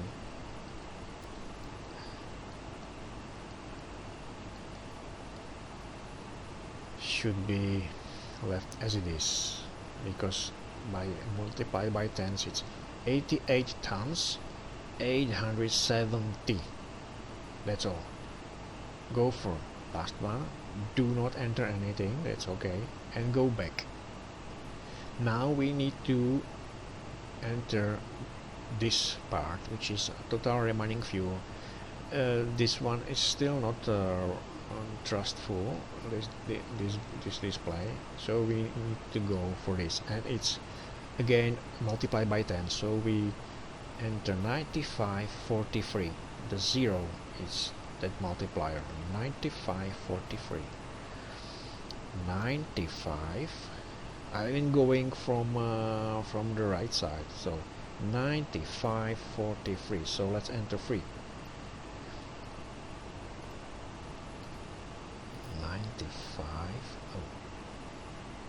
43. Yeah, it's easy. You can see they really made this display to be easy to input the values when it's full. If you make a mistake, go to 9, go to N mark, and put this one for more than 3 seconds, and it will put zeros and will clear all the values, and you can start over again. This is avionics package premium version. In basic version it works similar, but I'm not sure if we'll change everything to 0. That was a previous, let's say, bug, and I fixed it in premium version.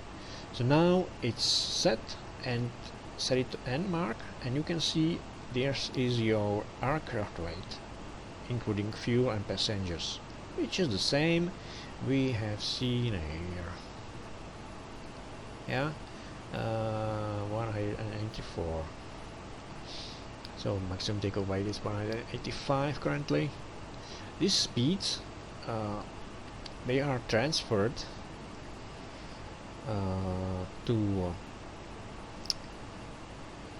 to explain our Concorde 156. Let's go here. 156, where it is? Speed here. 166, 182. They are transferred only if you have CPS-NG. The CPS-NG is connected to Concorde avionics package fuel loader with these numbers and the fuel. If you have a CPS-NG flight plan and export it to X-plane, there is a button for it. It will transfer these informations from CPS-NG to here, and you can transfer it to X-plane. We are not using currently CPS-NG, so these values, when I open it for the first time today, they are my older CPS-NG layout. Okay, so I have changed that, so they cannot be changed every single one. So if I click on this right now, there will be some approximation from Korimata. I think it will change it. Let's see how. Oh wow, it's very funny. Korimata decided that these numbers should be higher. Yeah. All right. Okay.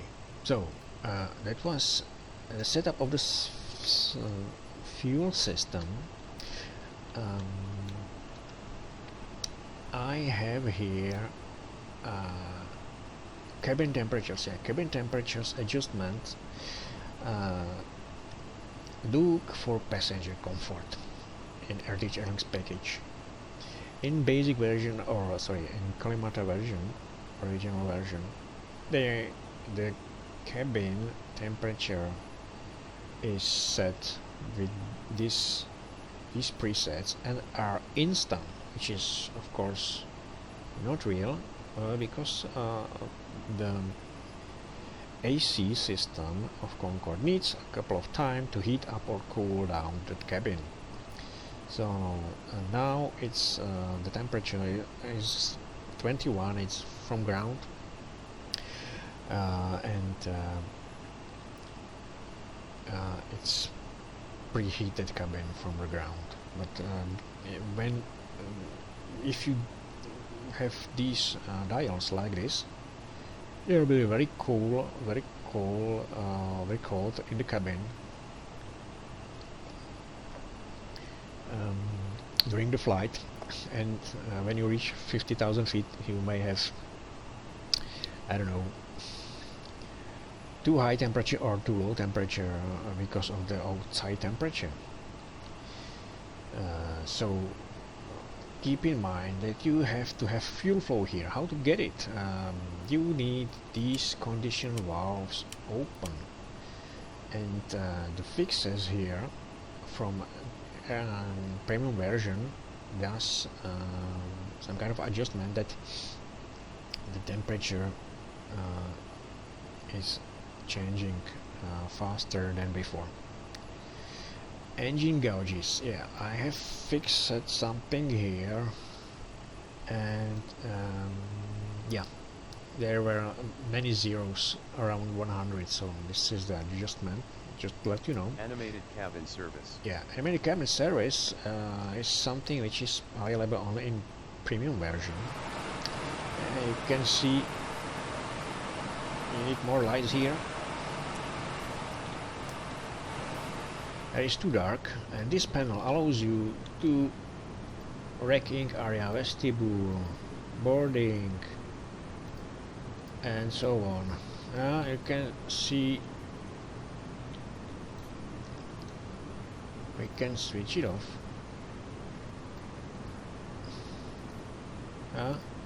It has two parts, right, front cabin and rear cabin, and every single one should be can be set independently. This is feature of premium version. A basic version doesn't have that, and Korimata version is doesn't have this panel at all. The part here is announcements, which is available in premium version only, and you can see there are a couple of Italian. Every single one is working. You have here announcements for boarding and for safety demo. This is English and this is French. Only these two has the ability to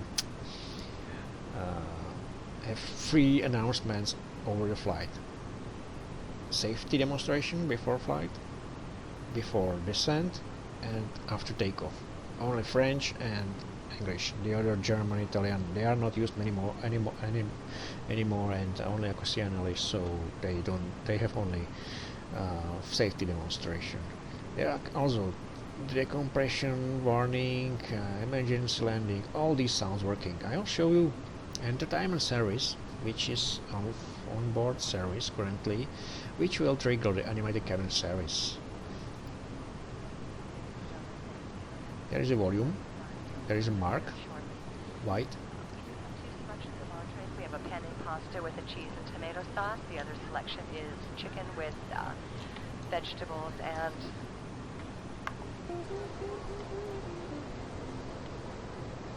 and a rice stuffing. Then we'll be following our meal carts with a beverage cart. And we do ask that if you're eating, as a courtesy to those behind you, if you could bring your seat back up just to let those behind you a little more room to enjoy. Thank you. Yeah, here is Natalie. Natalie is our flight attendant in premium version, and she serves some kind of beverage. She goes up and down automatically, and it takes 15 minutes to her.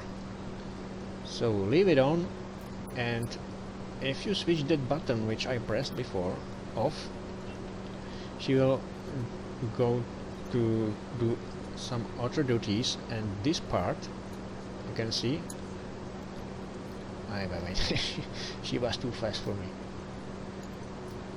I have to switch it off. You can manipulate that cart truck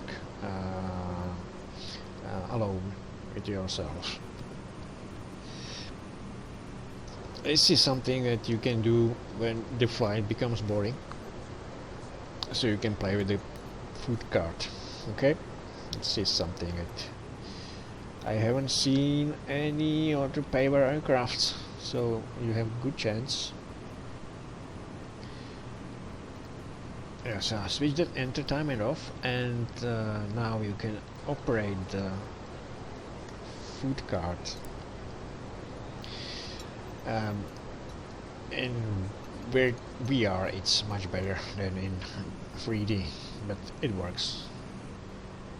You can go all the way down to the cockpit. You can see now it's, yeah, so you can do it. Okay, let's back to cockpit. Yeah, these passengers, they are static, of course. The X-plane is still not very friendly for animated people.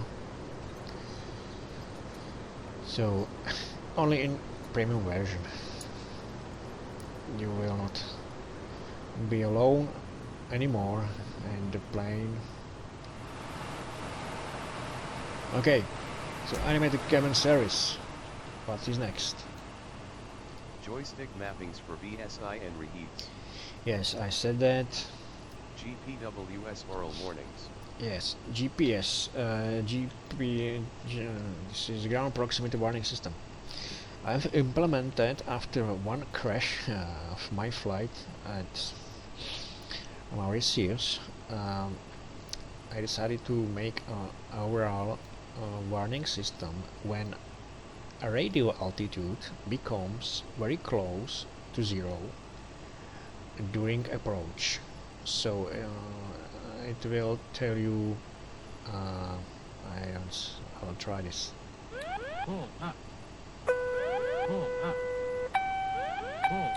Yes, this pull-up sound will start ringing or shouting when this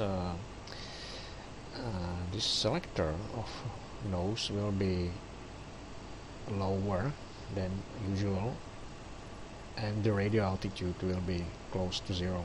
So it's good when you are flying during night and you don't know where are the hills and mountains. It shouldn't be omitted or forget these specific units for radar.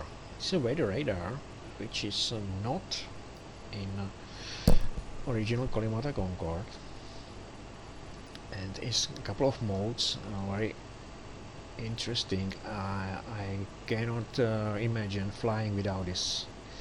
It's this part is provided plug-in from Todor Radonov. It's free plug-in for developers of aircrafts, for explain. So I'm using it. Here's the range: 10, 20, 40, and here is up and down. You can see when I go down up the antenna, it will disappear. If I will go lower, it will show you more details. I highly recommend to switch both the units like it is, and there are a couple of modes. First one is a VXA, which is whiskey. This is a weather radar advisory. That means this flashing part is something that you should notice and to make some action. That means a very close proximity. Normally set to on. There is a gain, it will make more colors, and there is a system 1 and system 2. System 1 is by default a weather radar, and if you set it number 2, it will make a land proximity map, MAP. It's there is only 40 nautical miles resolution, and if you want more, do it from here. This will get you 80, and there is a 160 as a largest. This is the same for basic version and premium version of avionics package. I repeat, not available for original Kalimata version. Alright, this is radar and ground proximity warnings. Possible to refill tanks 9, 10 and 11 from main tanks 1, 2, 3 and 4. Okay, let's back to something which is new in avionics package.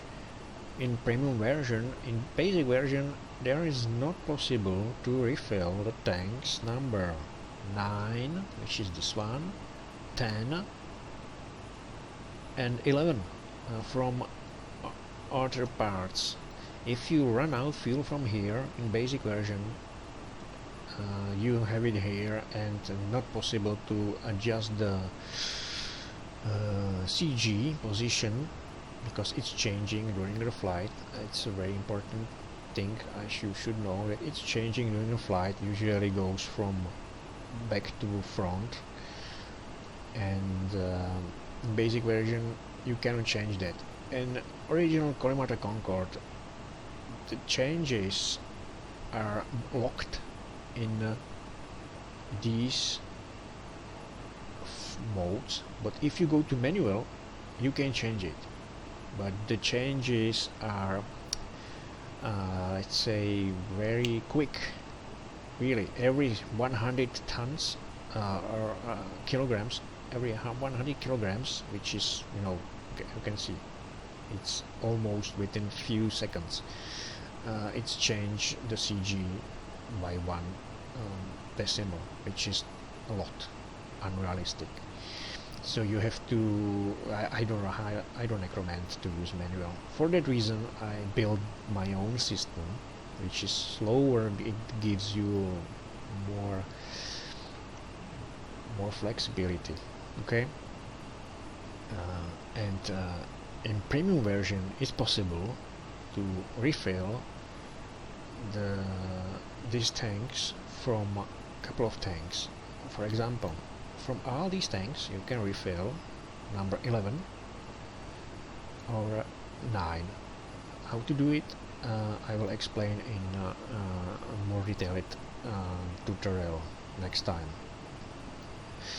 And this tank has only one inlet valve, which is number 10, and it's on the right side, so it can be refilled only from 4 and 3 number tank. Okay, next one. Air conditioned fail groups working. Yes, aircon fail groups. I have encountered sometimes this comparator warning. That means that the temperature is not same in the rear cabin and the front cabin, and some people may get cold. And if the air condition fails, for example, you will lose the engine or something, because quickly you have 4 engines, 1, 2, 3, 4, and they are in the same manifold for AC control, unless they split to flight deck, flight cabin and rear cabin. So if you lose, for example, number 3 or number 4, you may lose one of these AC systems. So to restore the power, you can see this one goes here. First engine is for flight deck, second engine is for flight for forward cabin, and rear cabin is this one.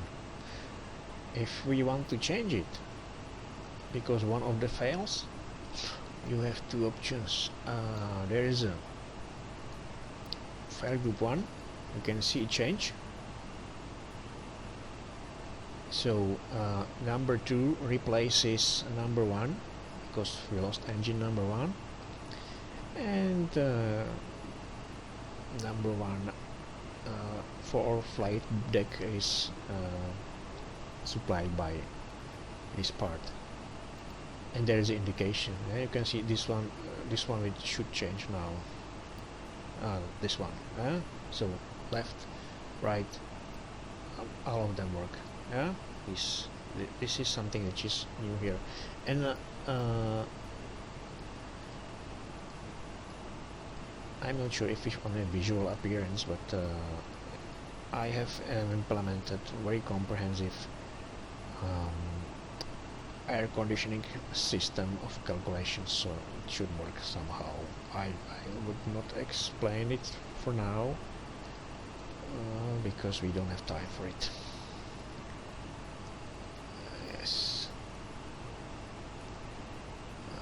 Yes. Okay. Next one. Ability to check GPU quality before power up. Yeah, this is something that I showed you here. This electric system is connected to all these systems, so it works. Flight director can hold pitch without autopilot active. Flight director can hold pitch. Yes, I have explained it before. Flight director. So you can fly with flight director only, but not for long. Landing gear handle has now neutral position. Yes, this is new here. I cannot show you now, but this N mark is neutral position. This is new only in Diagnostic package premium version, and it's now possible when after landing you will release lift the landing gear up, and you can see there is a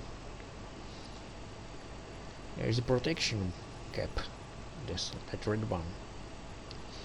This one is used for locking this handle or gear up, because it's possible that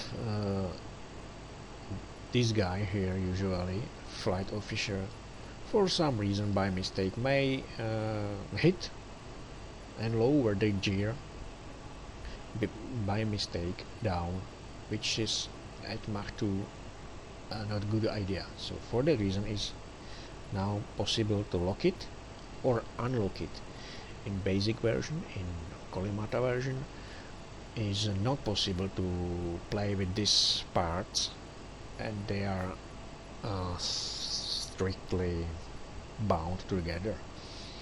So I made it possible to play with that, and there is one glitch that you should know. If you want to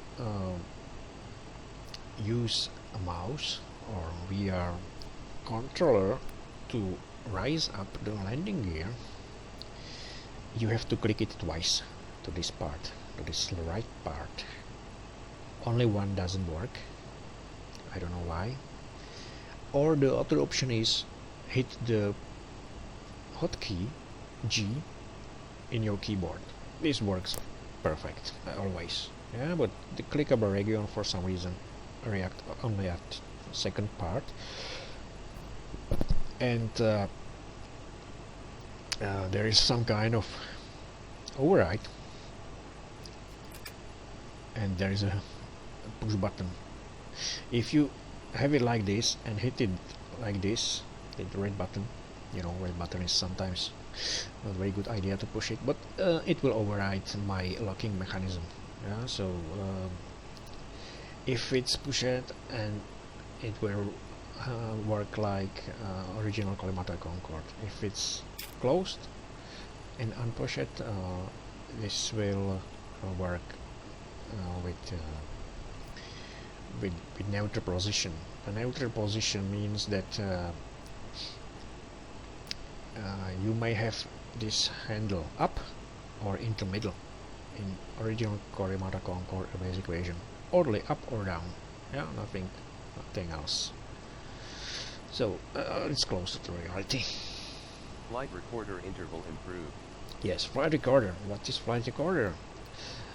It's not the flight recorder 4.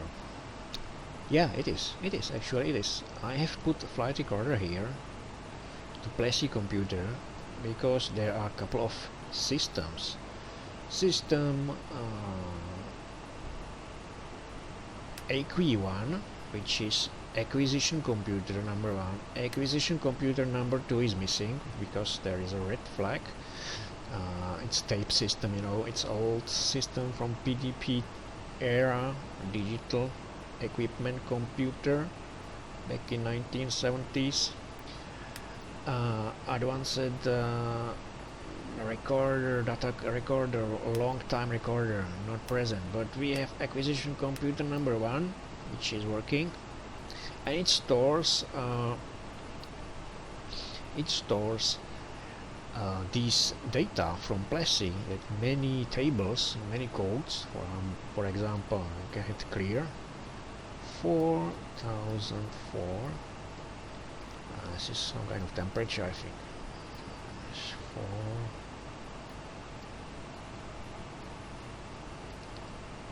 23 degrees. 23 degrees, yes.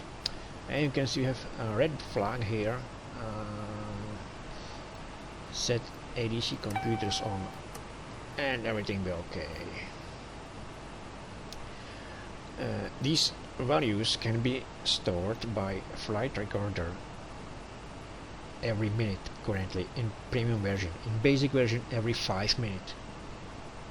So if you are flying for more than 4 hours, this flight recording file can have 80 megabytes in premium version. In basic version, many less. Yeah, but to have it ready or active, you have to set first that AFCS item computer. This is let's say maintenance computer, and you will not find it working in any other flight simulation software for Concorde, as far as I know. It's the only one working currently in simulation world. I have made it for you, and you have to set it on. So select in-flight management computer, and there are a couple of modes. There is a flight, there is test all and test unit. Let's start with flight. With the test I will show you in next tutorial. But in flight, The first is the initialization item test. By the way, premium version, this only working. You will see here your registration informations in these two. It will take let's say 60 seconds, and if you set it like this, it starts recording. Currently it's recording. Every minute will store more than 300 parameters from X-plane for your further evaluation. For example, if you crash during the flight, you can see item pass. Now it's ready, and read something. Maybe we can switch something on. I think it works only after flight has been established, so not now. But this unit generally is used for it's funny, for monitoring the captain and flight engineer and flight officer faults. It's sensing all these air data computers, autopilot modes, and every single switch is recorded for preventing some abnormal stages of the flight and failures of people and so on. So as I said, it's storing many 300s details of parameters of engines and everything to a file. I will show you where it is. I don't think we can read it because it's less than 1 megabyte, but I'll show you where it is, and we will start with installation, because some of you don't know how to install the Heritage NX package. I will show you. Okay,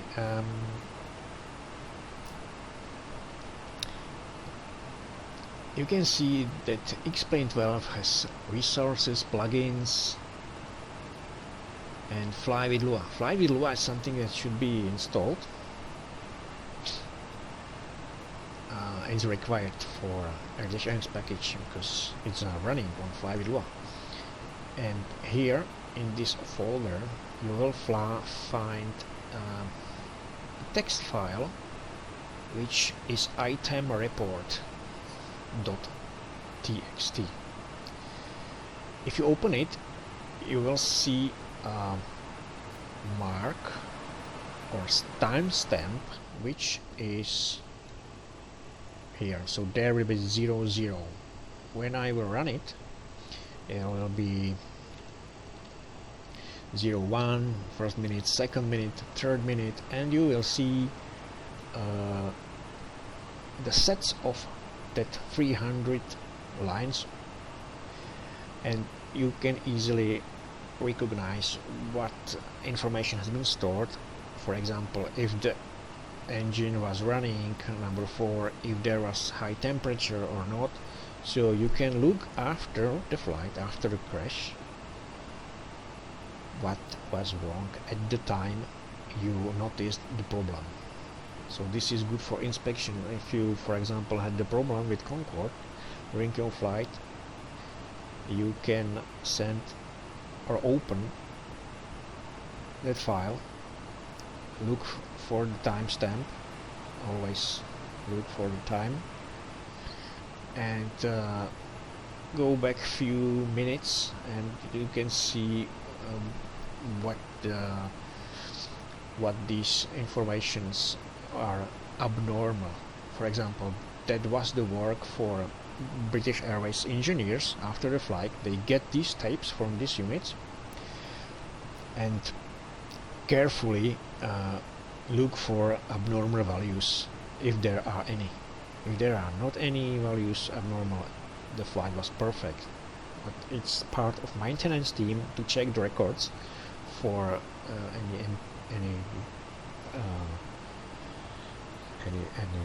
any values which was out of the boundaries. Okay, so this is it. This is flight recorder.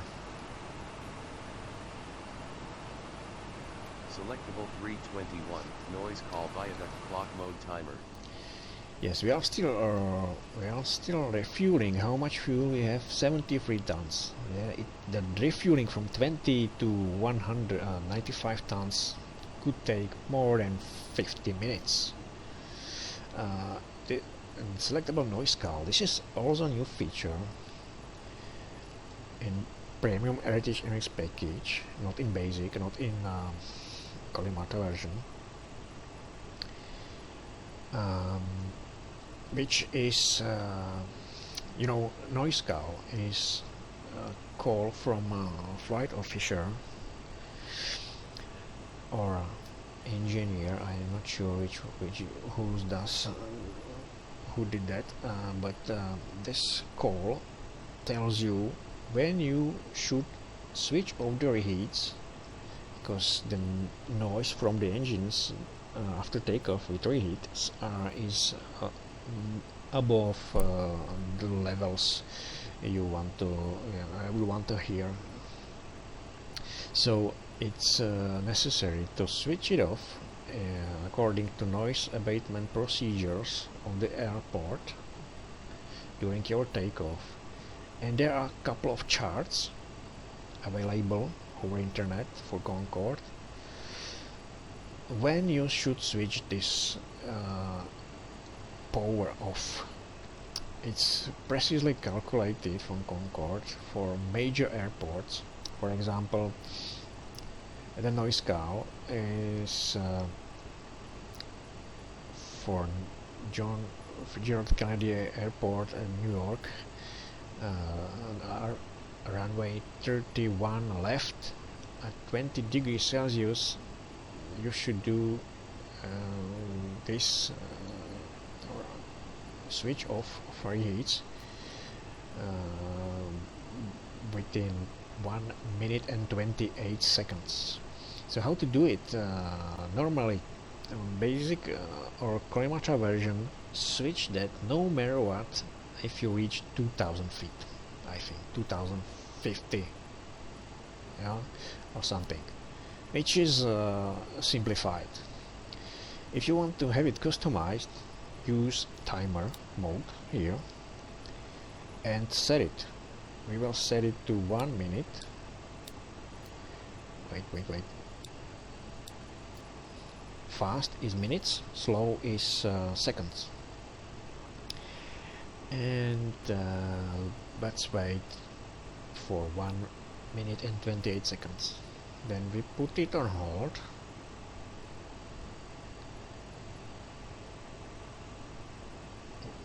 Yes. Okay, and to run. Here is a run. It's not very good visible. Run. Yes, there's a run.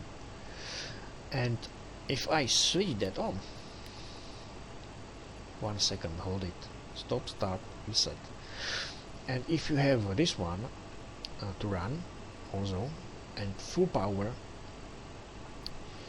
it start counting internally, and when this one reaches 0, you will hear and see these red LED lights lighting and audio warning that and a call out for noise call from engineer. So it will warn you and tell you what to do. What is different is that this is customized. You can set it here. Yeah, that's all about it. Okay. So what next? Automatic bank limits at supersonic speeds. Yes. Back to the timer. Only here you can do it. I'm not sure if it's possible to do it here. Oh yes, but the noise call goes to here. Okay. All right, because there are 3 timers. Every single one works. To get rid of this sound, make a test, which is a reset. Yeah, it's very simple. Okay, the chrono is used as reheat counter of minutes. First is set to timer, then switch it to chrono after takeoff. Automatic bank limits at subsonic speeds. No, at supersonic speeds. That means that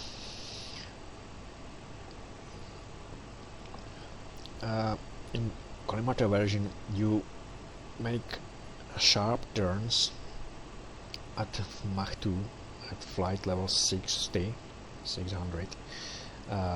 in 30% bank limit, no problem, which is not correct. Bank limit for Concorde is set in autopilot to 20, so I adjusted that limit, so it does more smoother turns, but you should try to avoid the sharp turns at all, because Concorde should fly straight line mostly. But if there is a sharp turn, there is a bank limit, and it's reduced to 20. If you go below Mach 1.2, it will be normal. Okay. Improved CG computer. Yes, CG computer. I have made some improvements here, but I'm not remember which one currently. It's funny. I will try to tell you in next tutorial. Saving last state of switches and knobs. Yes, if you have set the item computer like this, flight and both on or IFM, and if you switch after your flight the batteries and leave it as it is, this one, v3, the recorder, previously explained, will store every single switch, mostly 90% of them. 90% of these switches will be stored for your next flight. So the purpose is very simple. If you leave the airport, if you leave the aircraft and go back next day and start the power or apply the power to your Concorde, you will see and you will find the switches in the same position and in which has been left. This is something, it should be very good for you and for the pilots, because setting everything from beginning, it's time consuming and boring. So only in premium version. Flight data recording facility. Flight data recording facility, yes, as I said, 300 records. Emergency landing gear deployment. Emergency landing gear deployment, yes. I have made a couple of flights where X-plane failures trigger the landing gear to stop working. Even if I had this one like this at low, it went down, the landing gear was not down. So I said, okay, that's not good. I have a override button here, and if I press this one, it will override the failure system of X-plane and will lower the gear for you, and you can land safely. Only if the gear failures has been triggered by X-plane. Yeah. For other failures, there is a cheat code, and you can find it here. I have to tell you about it because it will save your flight. If if you know that X-plane failures, if they are on, they are sometimes a lot aggressive. They are very crazy sometimes. It can switch all of your engines without any indication of real problems. It may spin your aircraft for any reason. So for that reason I have put this one. You can see, you will find it here. It has big white circle around, and it's behind your seat, and if you push it, it will fix all the failures and you can continue your flight. Very handy tool, easier than going to flight and it fails and fix it. It's the same mostly, but you will have it here. Yeah, so just find it. Okay. Built-ins independent units with remote function and plan import. Rebirth independent.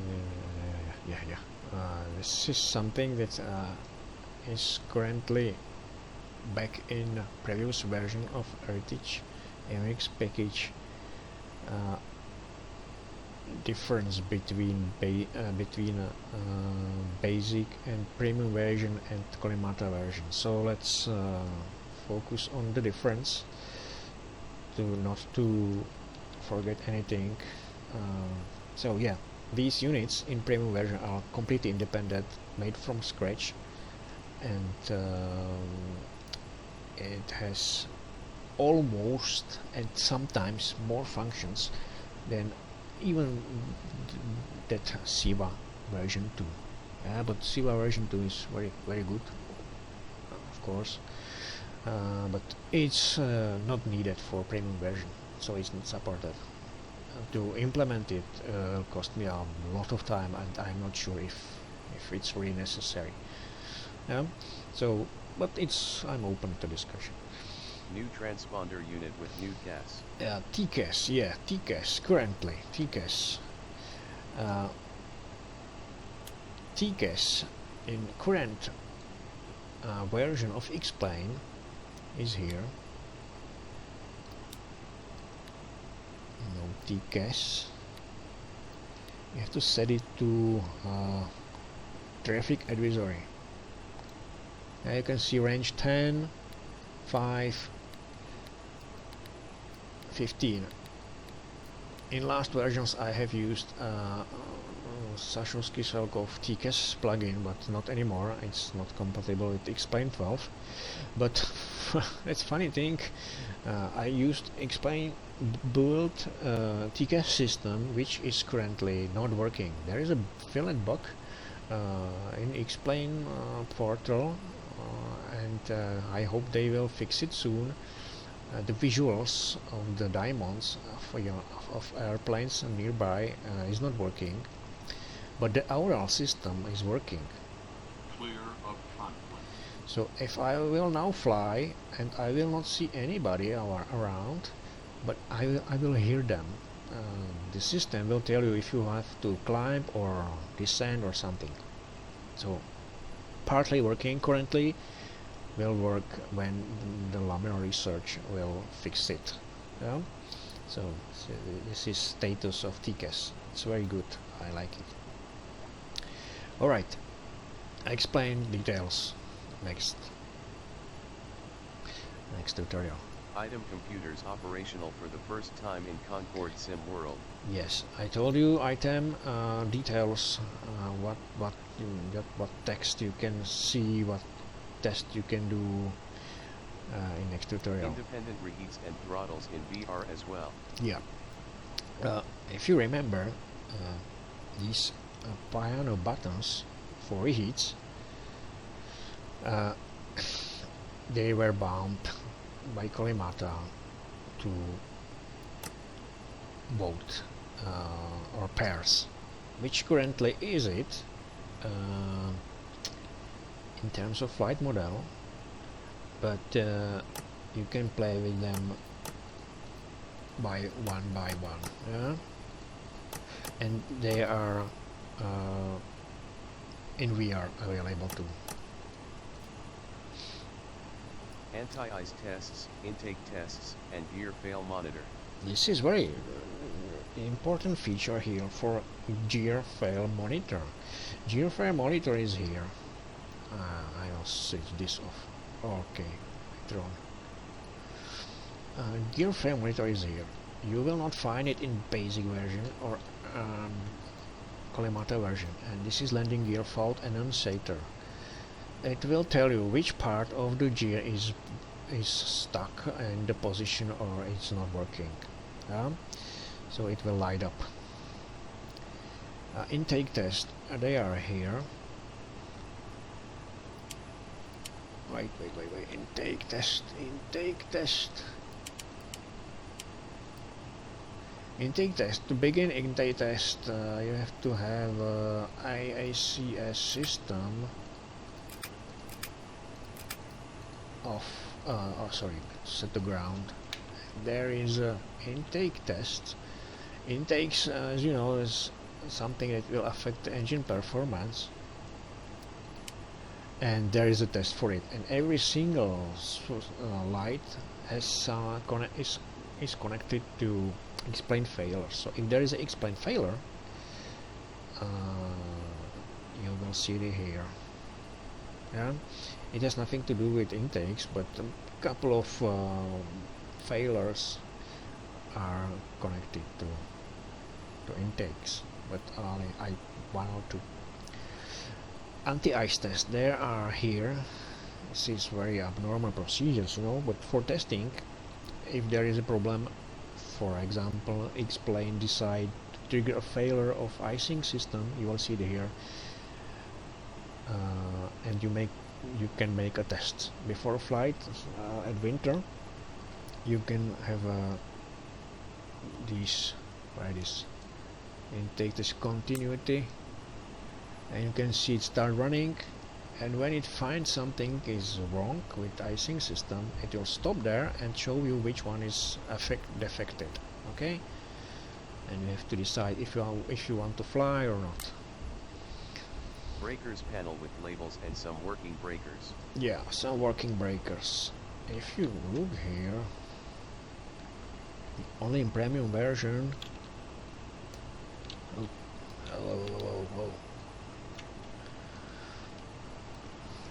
There are a couple of breakers, not only here, also here. They are connected to explain failures, and if they show you big white circle, you know, this one, yeah,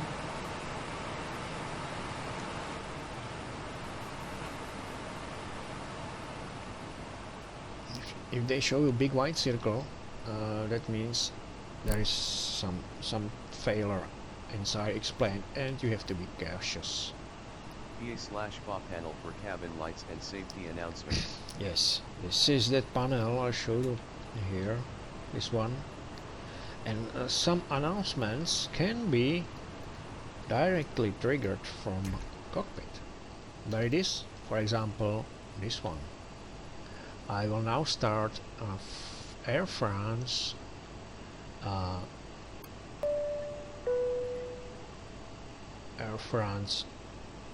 pre-flight safety demonstration. Madame, monsieur, bonjour et bienvenue à bord. Welcome aboard, ladies and gentlemen. Ce film concerne votre sécurité. Merci de nous accorder votre attention.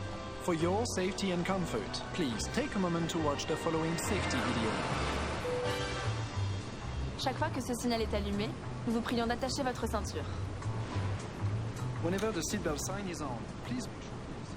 Yeah, I will decrease the volume and let's have it play it. So this is the announcement for the passengers, and there are many others. If you set like this, emergency arm and no smoking, this to arm, and if I switch this one and this one to on, you will hear announcements for emergency evacuation. you can trigger it from the main panel if you are not successful with it. Okay, but there are many announcements over there. A couple of them could be switched from here. For French, put this one on, switch that to interphone cabin and switch it off or to normal. These combinations will let you do Air France callouts. First is, as I said, safety demonstration. Second is before descent. Third is after landing. If you want the British Airways only, don't use steward call, but use only interphone cabin and back to normal. British Airways is easier. Aeration model. Use the air pumps. Yeah, aeration. Aeration is something that nobody can mate to Concorde for some reason. I will tell you which one, because it's not very noticeable, but I have modeled this thing. Aeration is accumulated air bubbles in fuel when aircraft is going over the 40,000 feet and there is no flow in the fuel tank, so you will lose some kind of fuel from the pressure and not turning pumps inside a fuel tank, and it's reported that you may lose up to 700 kilograms, which may be a lot in certain situations. To prevent this, use the aeration pumps. This is the first one for 11 number tank 11. There is for 10, and this one doesn't have aeration tank because it's depleted first. This one is aeration tank or deaeration tank. This one is deaeration tank for 7A. This one doesn't have deaeration pump, and this one has deaeration pump here, and this one has deaeration pump here. That's the reason why this one and this one and this one doesn't have deaeration pump is because they are running either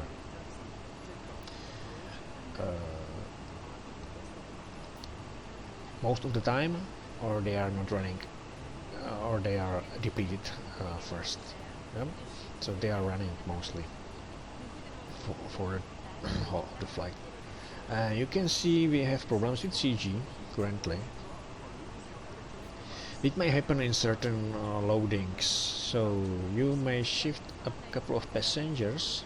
That's the first section or possibility, but we have almost full, so it doesn't make any sense. We have full aircraft, so there is no space for where to put the remaining fuel. Always after refuel, switch off these standby inlet pumps. You can do one thing right now.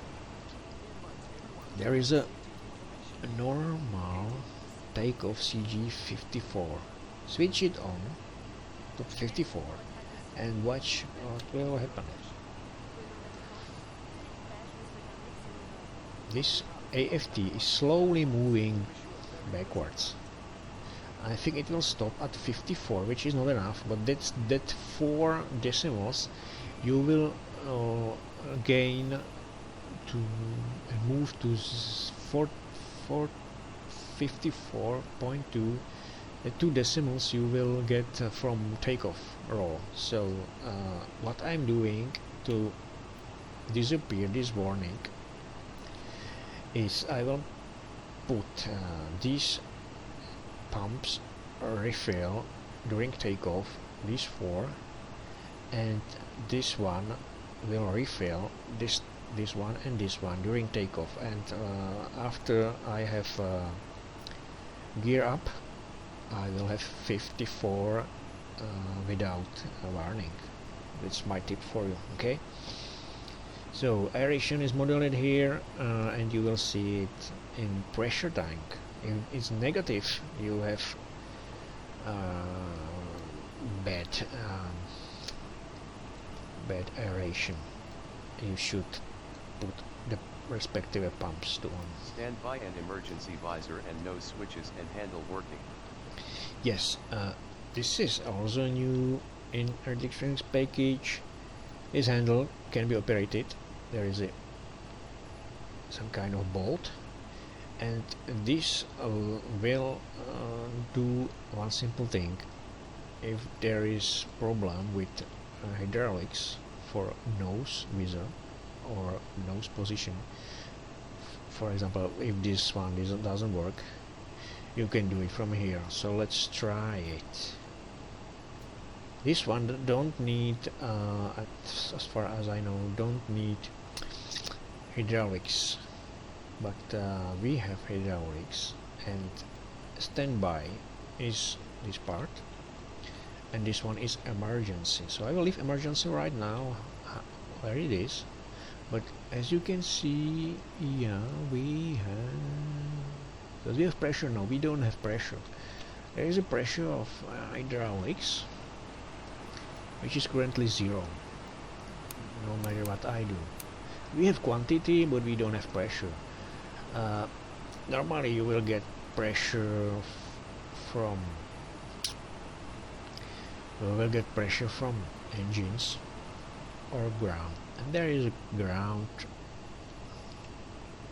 pressure emergency checkout. So we'll set it on, and you can see there is a pressure for brakes. So we have pressure from ground system, hydraulic warnings disappeared, and we have here at least yellow system has been half pressurized, which is enough, and half pressurized yellow system is enough for operation of visor, but not from this part. This part doesn't work.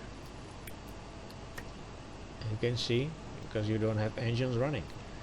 So we will use this one. Set it to well, sit on the cockpit correctly.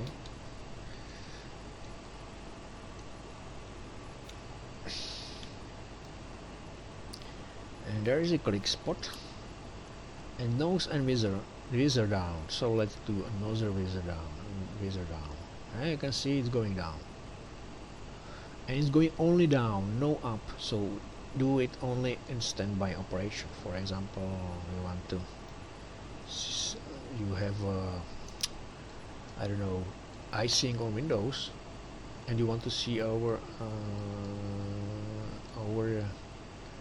the visor or the windshield, but usually you will get that ice back very soon. And you can go even lower, yes, and really down to see that guy. Hi.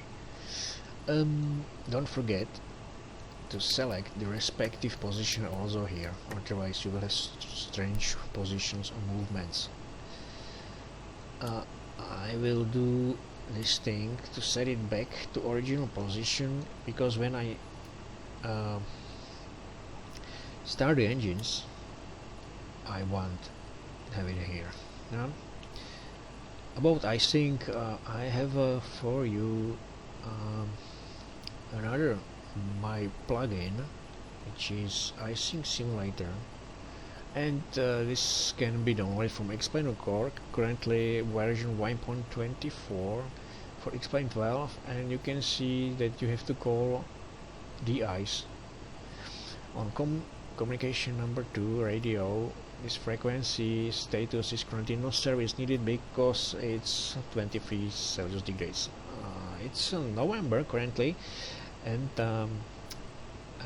in several parts of the planet you may have icing, so it's good to start using this icing simulator, which simulates the icing situations better than the default Explain. Currently it has more than 8,000 downloads currently, and it's free, so give it a chance to it. I have implemented some compatibility for Concorde, so it's running very well. As now it's just some kind of pictures, so we'll see what's going on with the airplane. Alright, and there is another add-on which I can recommend. It's radios. It's called VHF ATC tunable radio.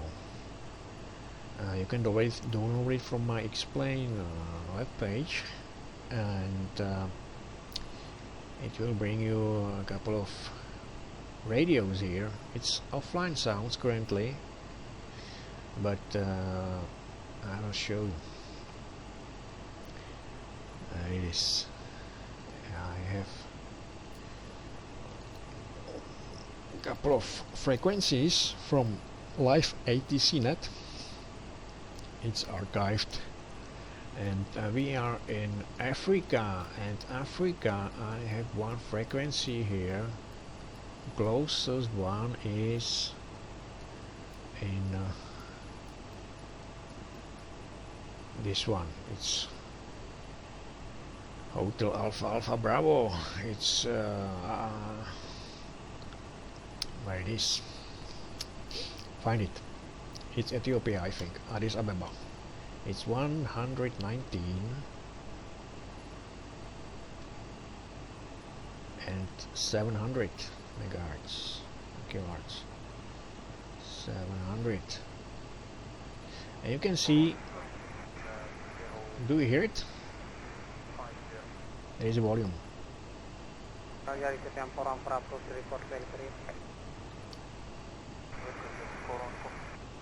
Yeah, I have adjusted also after Korimata Concorde FXP 3.5 the resolution of the radios, because it's needed to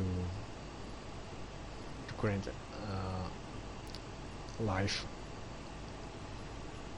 sessions. Okay, how to install it?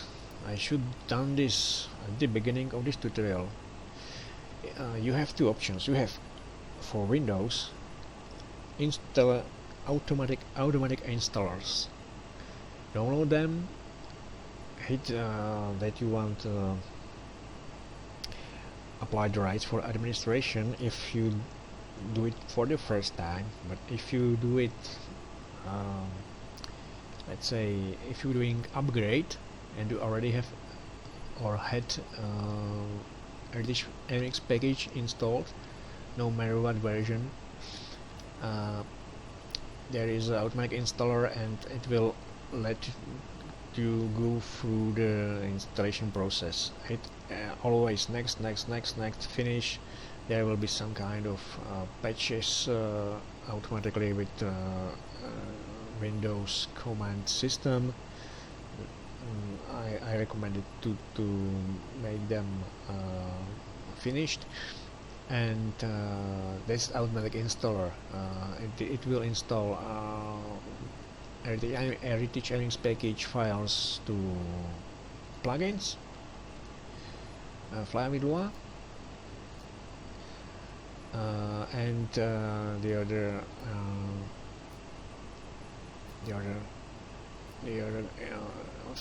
installation folder is this one. Yeah, so there should be installed or copy this manual installation. So decide which one you want. If you have other than Windows machine, or you doing only upgrade, it makes sense. Or if you are experienced user, you can make a manual install.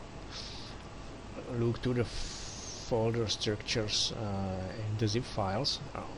I repeat, there are zip files. There are zip file number 1 and the second one is Z01, which both of them should be copied to or downloaded to same location, same folder, and run it from there.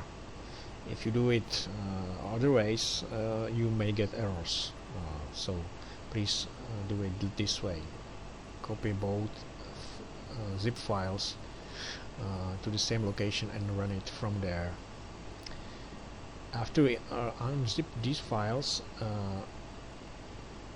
all files goes there, and this is the first part, and this is the second part, and first part goes resources, plugins, fly with Lua here, scripts here. Now you can see Concorde folder. There are some kind of sounds and the others files.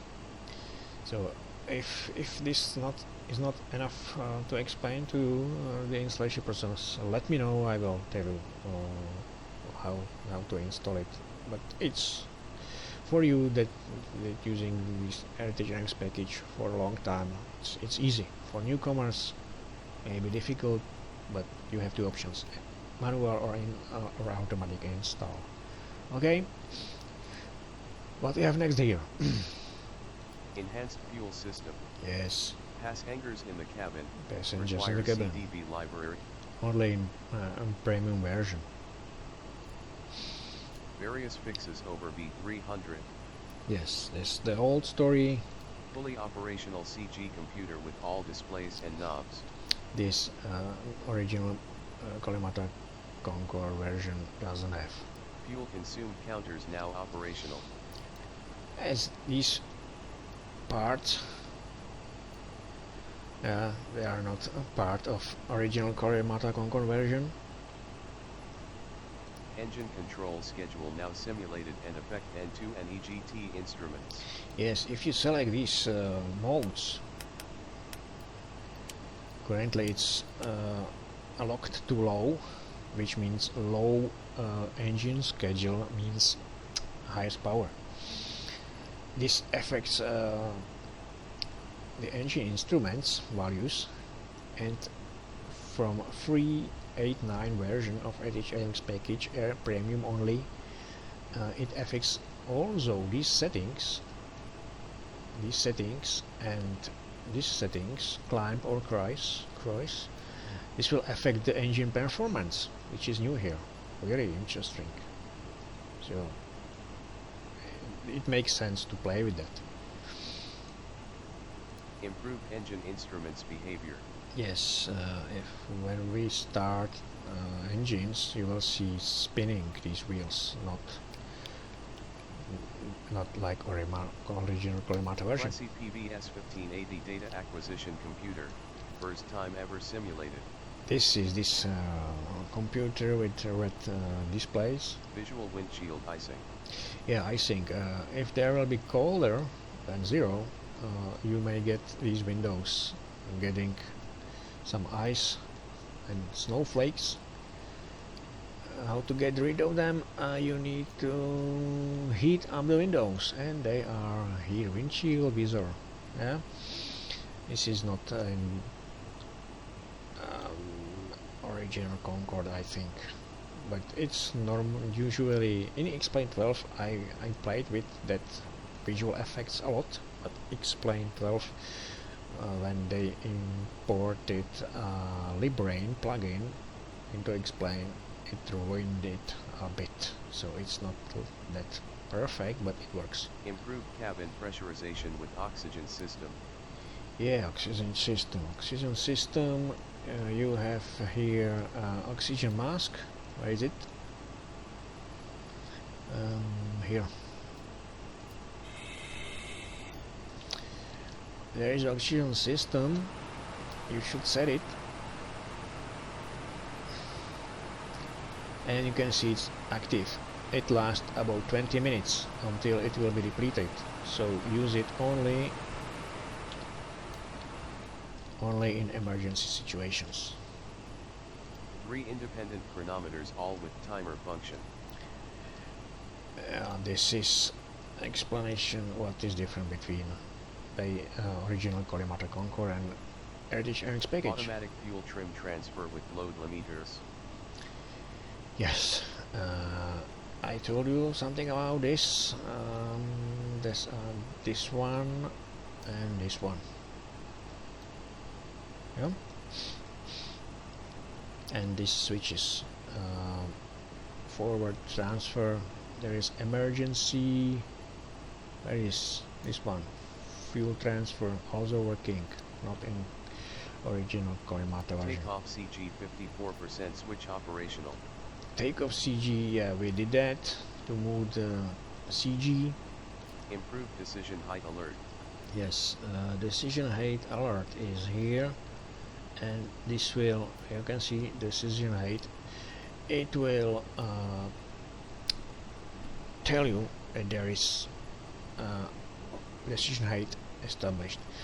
I forgot to tell you about Autoland. Autoland was in previous version active and premium version only. Korimata now in 3.50 make its own, which is very similar to mine, because we had some communications about Autoland, and if you want to use his Autoland, you have to go again to graphic user interface, which I do not recommend to use if you have Heritage Avionics package at all. You don't need it. You don't need it. You have everything in Heritage Loader or here, so doesn't make sense. But for settings, it's preset. There will be, as I said, something which will tell you if you want to use external Autoland. So it will be preset to on if you have premium version. If you have basic version, it will be off. Yeah, because basic version doesn't have Autoland from Heritage Avionics package. The Heritage Avionics package has two Autolands currently. One is category 2 and second is category 3. Both of them works a bit different, but as I think they work the same like Korimata. Yeah? So just to be sure that you have it in premium version on to use external plugin. ISA temperature gauge now simulated on FA panel 2. ISA temperature, yes. Altitude, temperature, and speed indicators new in FA panel. This is something which is here, and this one is not in basic in the original Korimata Concorde. Improved exterior lighting and cabin ambient lighting. Yes, this one and this one, not in original Korimata version. Improved cabin temperature settings. Yes, it will take some time to match the preset. This is different from Korimata. Fully compatible with latest Korimata Concorde FXP 3.12. This is history. More warning lights for secondary engine instruments on engineer's panel. Secondary instruments, they are here, and in Heritage package, this one is not monolith. You can see a couple of warnings, tests, and so on, and they also work during operation, which is not available in original Korimata version. Changed night cabin interior lighting. Yes, night lighting we have here currently. Remove AV-tab integration. Better use standalone for positioning. Yes, normally in here should be a click spot for AV-tab, but or here I prefer go to here. Yeah, because Concorde doesn't have any holders for AV-tab. Only for cup of coffee, which is here and here. Removed side windows cockpit reflections. Yeah, you can see there are no side windows reflection, but I have limited them to, for example, this one. You can see this is a reflection of this part, and it will take a couple of minutes to be visible.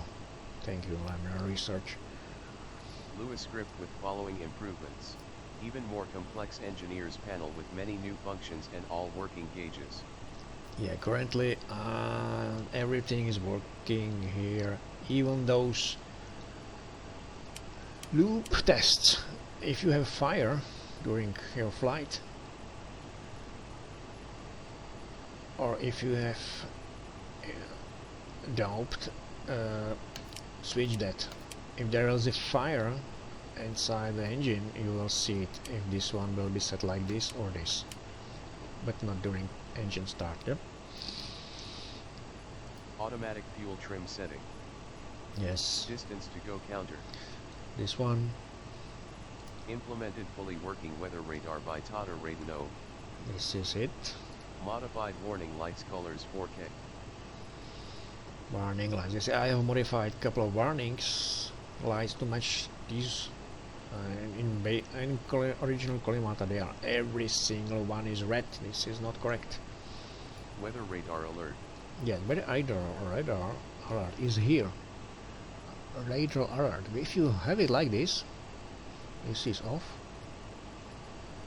And when you approach a part of area where heavy rain is, you will have flashing white light here.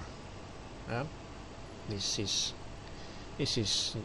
something which is available only in both versions of Heritage Avionics package. Nose visor indication lights. Yes, it's funny. I didn't see them running in original Collimata version. These three lights. Marker sounds. Yes, they are here.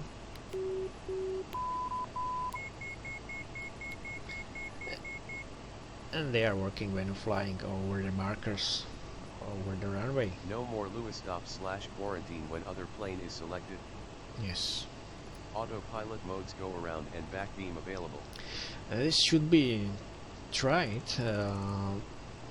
Back beam is the mode if you overfly the runway and you want to fly the same course set by this navigation radio. Go around. It's active only if you don't push it. It doesn't work. It's not pushable currently. If it is, go around works only if you have set a glide slope mode and you are approaching the runway and you need to abort it for some reason. So disable glide and put our throttles to maximum.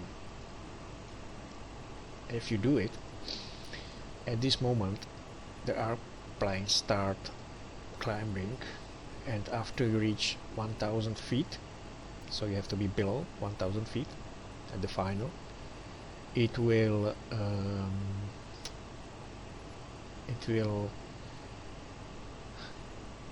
gives you the possibility to fly with the aircraft until 1000 feet from 5000 feet, for example. It will be in go around mode and you have to wait because it's emergency situation with high pitch angle. Audio warnings. Yeah, audio warnings. There are a couple of audio warnings. A couple of tests. These. Cool.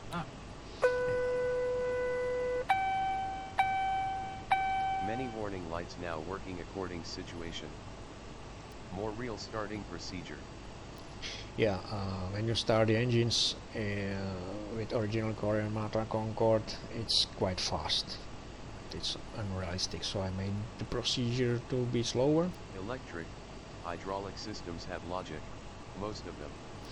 Yeah, I think now it's almost all of them. There is no single instrument currently which does nothing. Every single one is modeled. Every single one. Brake system simulated including overheating detection. Is here. You can see overheating simulation. Radiation detector simulated.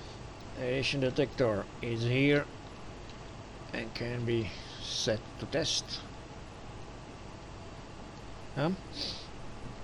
you can see something showing. I don't know why. Wing and intake icing warning / simulated for X-plane icing model. Wing and anti-icing warning, they are here. It's connected usually to X-plane icing or my icing simulator, and you will see them here. These things will lit. AP turn knob for automated turns, for example in curves. Yeah, this is very important. If you're flying with old Bendix system like this one, will fly left or right. If you have only AP set and no other lateral or horizontal navigation system active, you can turn left or right by this knob. Currently now it's more sensitive than before, so if you had in your hands the precision of this instrument, now it's more sensitive, and you have to have your hands on it usually. So please get back to learning with this instrument, because it's behave different than before. It's because the collimator changed the autopilot system, but I will try to improve it. But it's working like before, but you know, the precision is different. Dual engine operation for independent left and right wing engine pairs power. Yes. Not available in VR. It's available in VR currently. Yeah, you can see, you can set every single throttle to its own level. Nice lights effects for strobe, landing and taxi lights. Yeah, this is something which is currently not anymore different from Collimator, because he made some adjustment to the external lighting, and we have it too. Let's see, but we have to go outside. Correct vertical speed selector.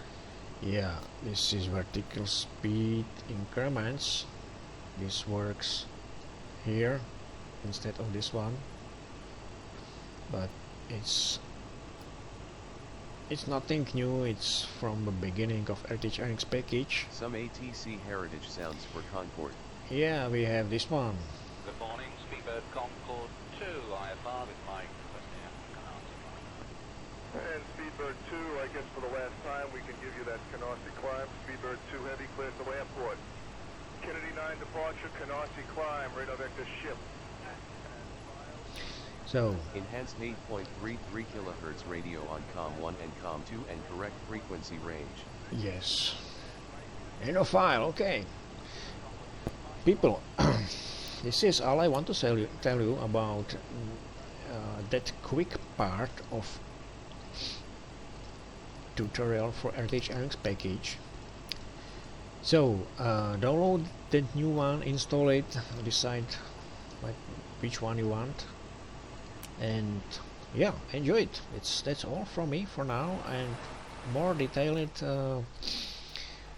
tutorial, look for the VR version. This will be, I don't know, as usually 4 hours one side, second part back. So